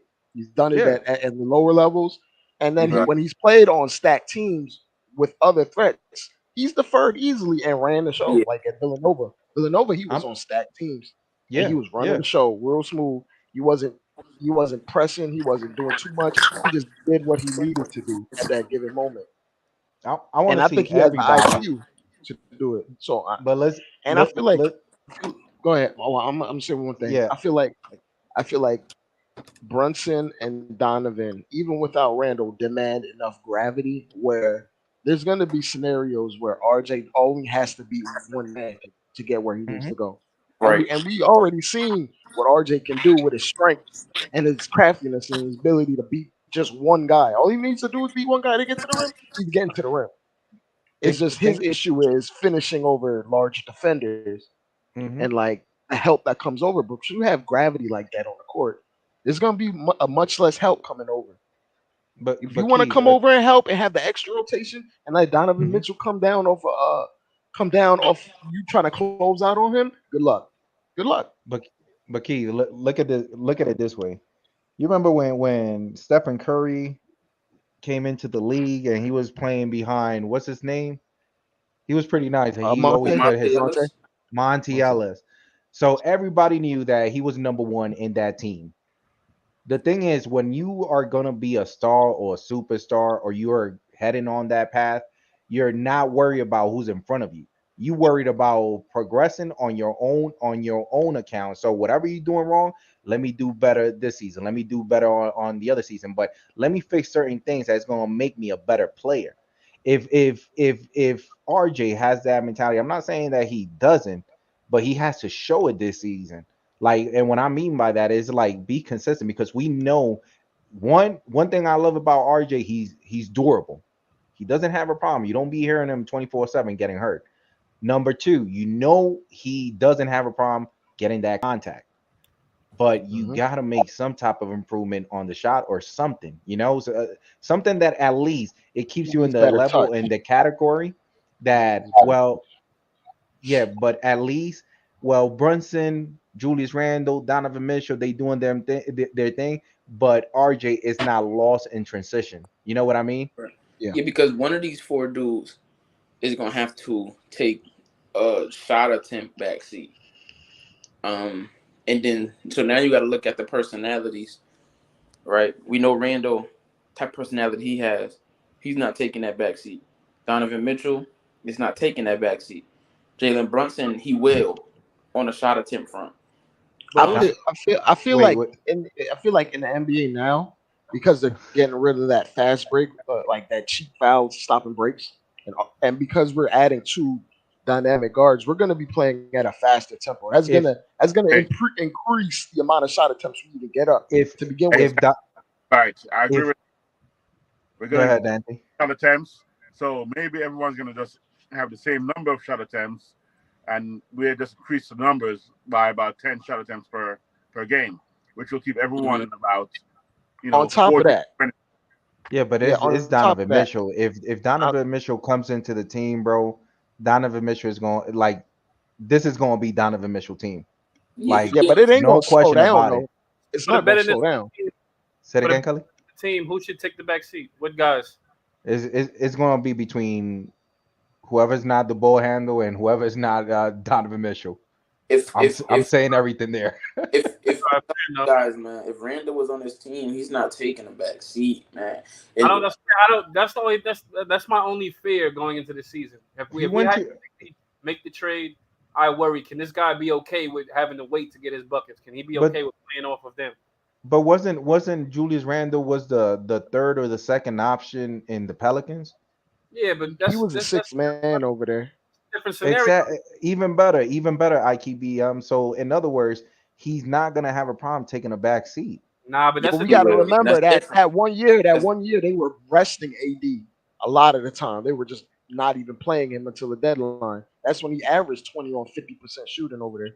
Yeah, but he knew before he went to the Pelican. He knew that he wasn't that guy. That was before he ever tasted being a man.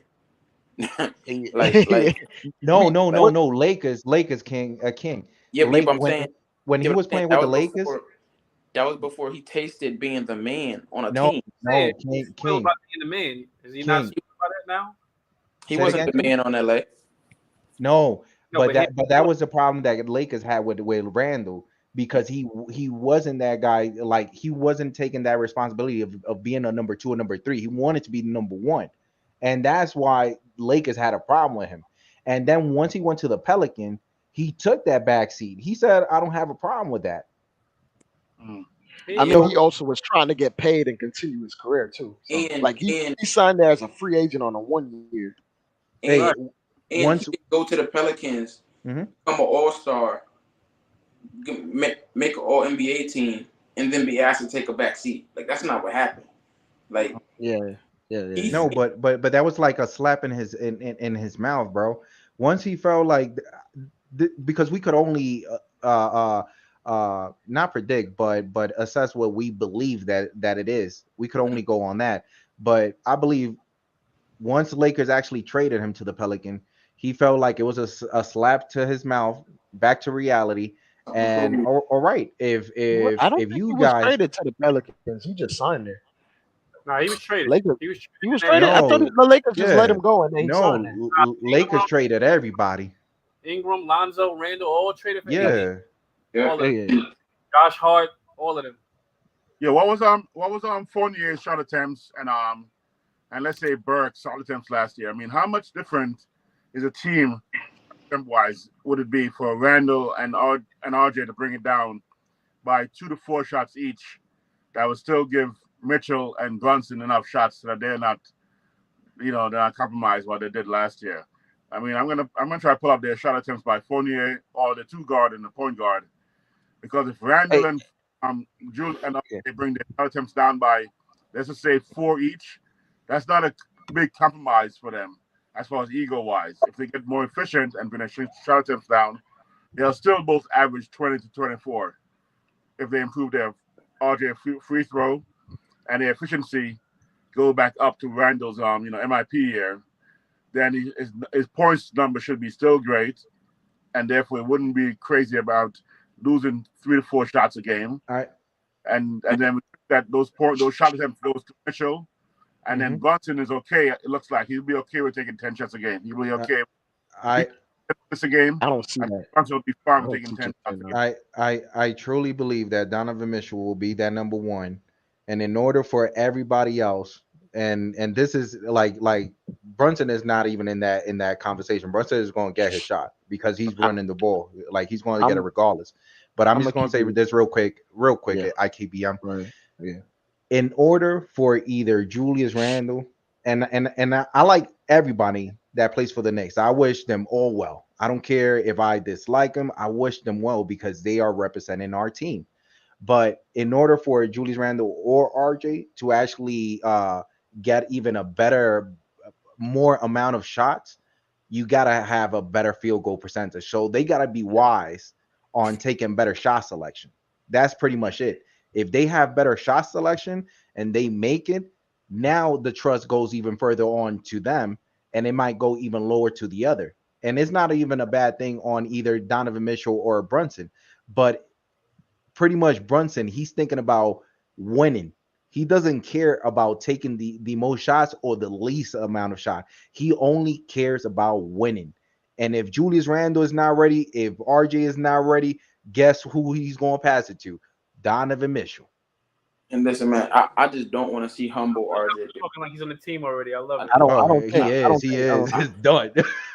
I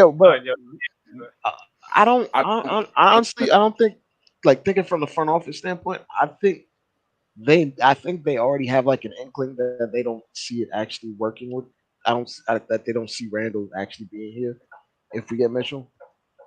From what I'm like, I don't know. Maybe it's my ESP or Sixth Sense, but I feel like Randle's gonna be gone if we do get Mitchell. It's weird though, because like in my like when I think about this scenario playing out, like our best case scenario next year is Randle figuring it out. That raises our ceiling to a different level, but he also brings up like he also lowers our floor.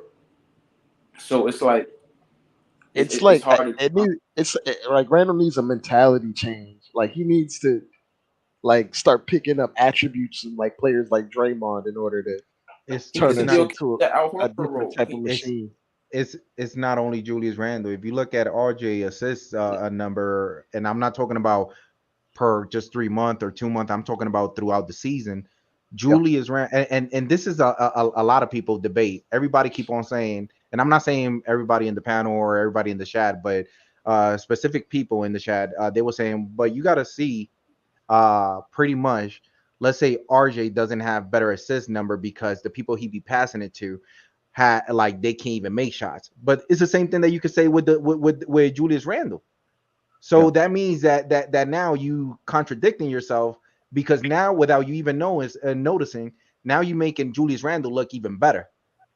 Yeah, but Julius Randle is not going to have the ball in his hands like that, and that's where the conflict rises.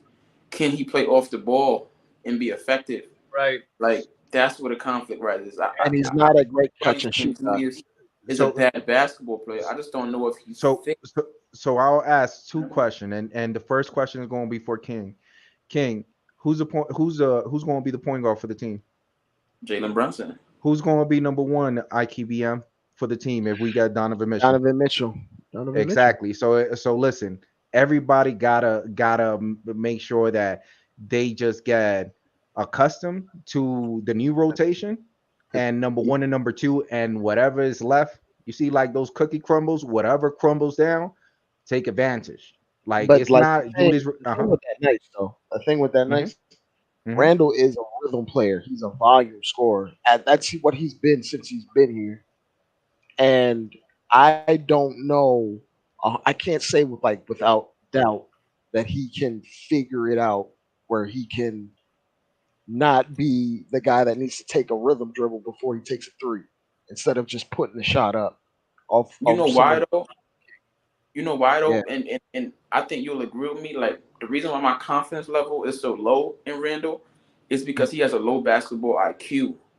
I don't trust him to be able to figure it out. like it takes Randle a long time to adjust. Mm. And if you like put Draymond's brain inside of Randle's body, what kind of player do you think we'd be having in our hands, man? Like, because I could look at it like to where Donovan Mitchell's our Tatum, RJ ascends to be that Jaylen Brown type dude, and Julius Randle plays that Al Horford type role. That'd be perfect, but he'll never be able to do it. And Al Horford's what 40% from three off catch and shoot. Right. We gotta see how it works out. Like, and so that's my thing. Like, I think in a perfect scenario, RJ takes that leap next year, and he's not a Kevin Love. He's not a Kevin Love. But if you look at it, like RJ is also not even a great shooter. He's not.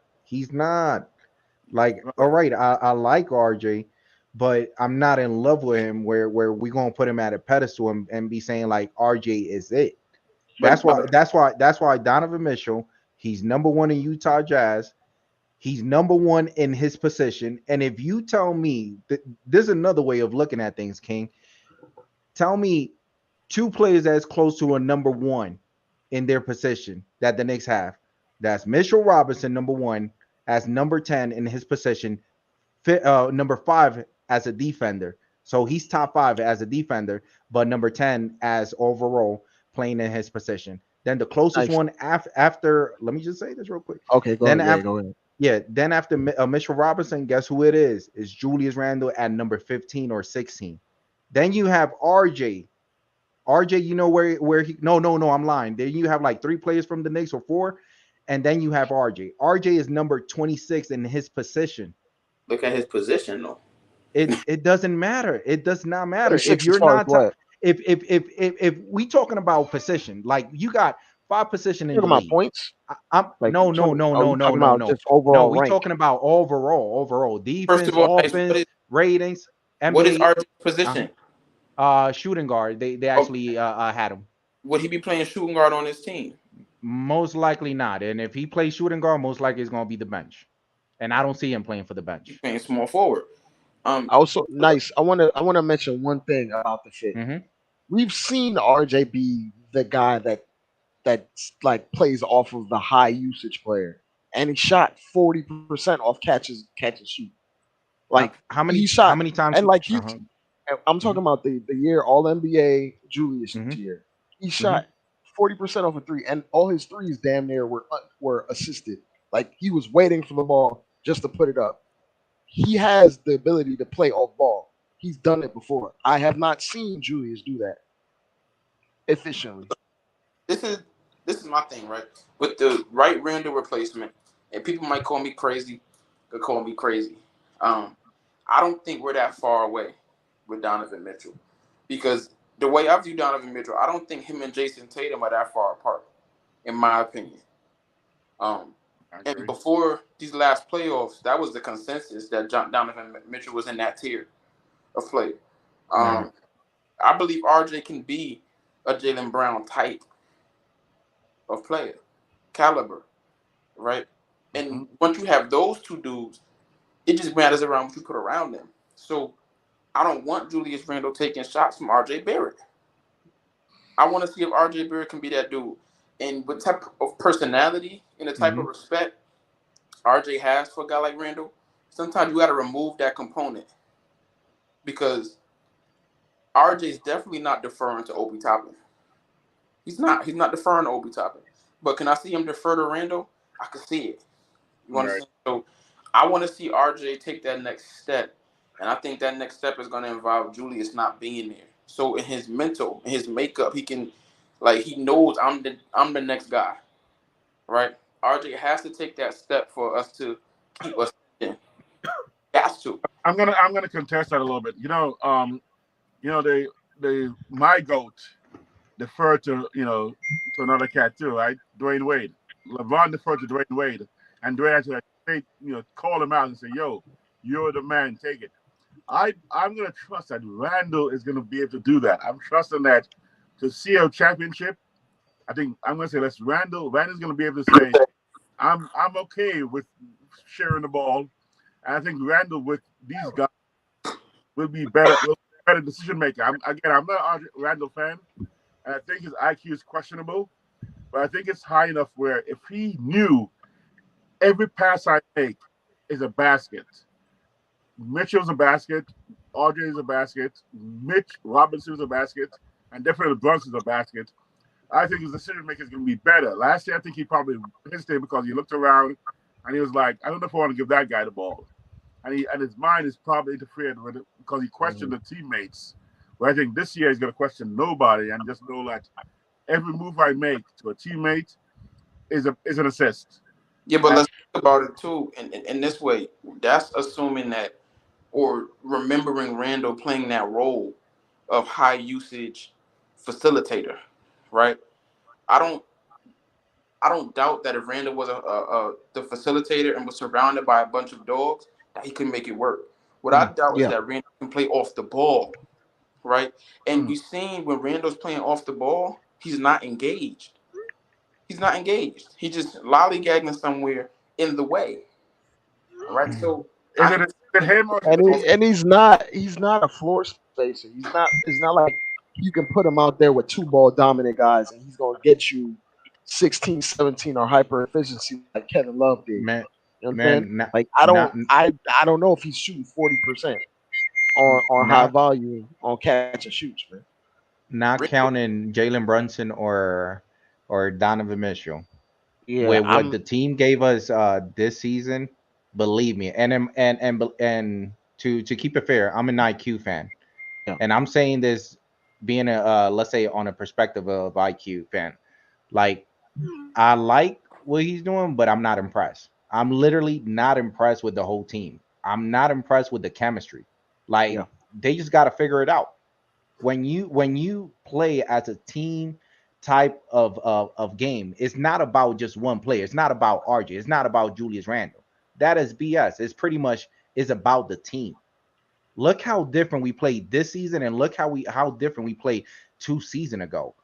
Everybody, nobody said nothing about, well, he's a ball hogger, because everything was working out. Everybody loved playing for the team. Everybody, like, you see that joy that they wanted to play for the team. This season, and Julius was playing at an elite level and shooting at an extremely high level. Yes, but nice. But nice. You gotta. So look, I think you're gonna get this when I say it. Julius, his play style is not a play style that you have to build your offense around for him to be successful, right?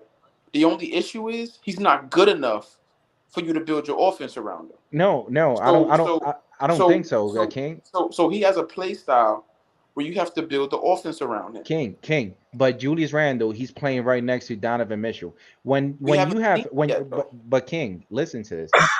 If Donovan Mitchell, or once Donovan Mitchell comes, when you have a star, 2 superstar, or 3 superstar, what is the other players going to be doing? We don't know. That's what they're not. Yeah, but they're not going to be in the conversation of saying what they want. Like, they're going to be in the conversation what you need to do to help out the team. It's not about you. I'm not talking about what he wants or his willingness. I'm talking about his ability, his IQ. Like, he does. I don't know if he has the ability to play off the ball effectively. I'm not saying Randle's a bad teammate. Yeah. I got you. I don't know if he has the ability. This is what I'm saying right now, King and IKBM and Anthony and Culley. Yo, hold on. Just keep in mind we wrapping up at 3. But go ahead. Oh, so we almost there. But think about it this way: if it does not work out, if it does not pan out with Julius Randle, it's not only Julius Randle leaving. Anybody that has that same mentality, believe me, this whole year is going to be an assessment, not only for Julius Randle, it's going to be surprising for a lot of people, but it's also going to be RJ. This season is going to say a lot. Where's your mentality? Because once you have a star like Donovan Mitchell, and you are willing to not take that back seat on Donovan Mitchell, believe me, your behind is going to be on that plane first thing tomorrow. because you're not going to screw up. Mm-hmm. Yeah, I want to say one thing though. Do you think the Knicks could be contenders this year? Yes or no? All things optimal, like contenders. Yes. If with Donovan Mitchell. Yeah. Yes. Okay. All right. What if the front office doesn't agree with that? With what? And what if the front office doesn't really think that everything optimal, we're going to like the Eastern Conference Finals? If they don't think that, let me clarify. If they do not think that, they've shown to be proactive about what we do with our next move regarding cap and who we pay, and there's no way possible for Julius Randle to be on his team next year when RJ's contract kicks in. And they've shown that they're proactive in thinking towards the future. So if they're trying to like get Donovan Mitchell, they're probably going to try to get off of Julius's contract and replace that amount of salary that Julius is getting next year with RJ's contract kicking in, whether he makes 27 million or 30 million. Like they've shown to be proactive with managing the cap, and that's mostly partially to do with Brock Aller being a cap genius. So in the money sense, it's kind of like no way Julius is lasting beyond the season or probably making it to the deadline. So I'm being 100% real right now. If we do get Donovan Mitchell, I would not be shocked if Julius is gone, just off of the money standpoint, just making the money work. I can't be on. I'm saying this right now. I'm seeing a lot of people not being in the Knicks, and Julius Randle is not the only one. I'm seeing a lot of people not being in the Knicks. If we make this move for Donovan Mitchell, believe it, and take this to the bank, we are going to be making another move for another big guy. So just like that, our foundation is already set, and now throughout the whole NBA organization, now people are going to say, "Well, I see what the Knicks is doing. I want to be that missing piece." So all the players that we talking about, I only said Julius replaceable. The biggest chunk of money that we can move easily. Here's why. This be my final word, but here's why RJ is not going to be one of them dudes to get moved. One, because he's 22, right? And once you add that other guy, you can go over the cap to re-sign him. You understand? So RJ is probably going to be your best bet to have 3 high-impact players. Once you get rid of RJ, you don't have enough cap space to sign 2 more dudes, right? So your best bet is to sign that other guy and re-sign RJ to go over the cap or extend them, right? But so I don't think RJ is going nowhere, especially when he does. But I know he's going to do this year. But my final word is the problem with Julius Randle is there are scenarios and lineups and teams where you can be successful with Julius Randle. The problem is those lineups are limited. Yeah, on another team. He plays. Right. Because of the way he plays, there's only so many types of guys you can put around him and be successful. Guys like RJ, guys like Obi Toppin, they're much more superstar friendly, which means that they can fit with more different types of players. So when you substitute a guy like Randle for Toppin, what you do is you diversify the amount of players and types of players, offenses you can run, because you have a player that's diverse. King, I have a question for you. Will you trade RJ in today's market? Will you trade RJ for Donovan Mitchell? No, that makes sense. Will you trade RJ for Carl Anthony? No.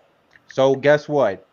With what we have 10 years from now, whenever I hear any fan base saying like, man, RJ wasn't it, we just lost 10 years. We cannot have that mentality. Like, and this is with all due respect, King. Like, these are athletes that already went to All-Star. These are athletes that are but nice. Nobody's trading a 2-year-old budding star. Bro, what happened to the dude that's playing for Golden State? He has been traded like once or twice, and he ended up in Golden State. Who, Andrew Wiggins? Yeah, Wiggins. Yep. Anybody is tradable, bro. Like, he wasn't traded at 22 though. He was traded at like 26. Who did they trade for the first time? Andrew. Who did they trade Andrew Wiggins for the first time? Kevin Love. Right? Because of who? LeBron James. Yep. You're not trading your 22-year-old budding star. So for who you would trade RJ Barrett? Anyway, who would I trade RJ Barrett for? Yeah. Giannis. Luka. Uh-huh. So RJ, in other words, he's going to be better than Donovan Mitchell and Karl Anthony. It's not about whether he's going to be better. I believe he's better than Karl Anthony Towns. I think Karl Anthony Towns is going to fade out the same way Andre Drummond did sometime down the line. But my thing is, nah. Oh my God. Not just be offensively gifted. Nah. I don't think he's going to be that dude. But my point is, nice. I'm saying no because in order to be a championship caliber team, could you agree with me that you need 3 dudes? I mean, sometimes you need 2, but unless one of them are like superstar status, you need 3 of them. All right. Right? You trade RJ for one of them. You have no more flexibility. So your flexibility is gone. So look at this. Look at this. Andrew Wiggins. If you look at his percentage, he was averaging already 20.7 points per game in his second season. And on his third season, he was averaging 23.6. He had better field goal percentage than RJ. Better free throws for sure. For sure. Who did he get traded for? It doesn't matter. It doesn't matter. Like literally that. But King, this is what I'm saying. That when you have a player like that, it is what it is, bro. Like there's many players out there that they supposed to be panning out, and they don't pan out in the long run. It's like what's his name? Carmelo Anthony. I was heard that Felton ended up being traded. I was heard that Chandler was traded. But where the hell did they ended up after that trade was made? Hold on. Have you heard where they ended up after Denver, Culley? Yeah, the crib. You a lot. I'm telling you, man. Like we are so in love with certain players, and it's like we gotta get out of that bandwagon. We gotta. Nice. You're saying a whole bunch that doesn't really connect. How you saying that? Like I'm comparing Andrew Wiggins' points per season. Let me tell you. None of those guys in the Melo trade are RJ Barrett. Numero uno. Big. So I don't know why you even bringing him up. Andrew Wiggins, I said, first of all, you have to tell me who they traded him for, and then tell me how the team that traded him, tell me how they're doing. D'Angelo right? What have they won?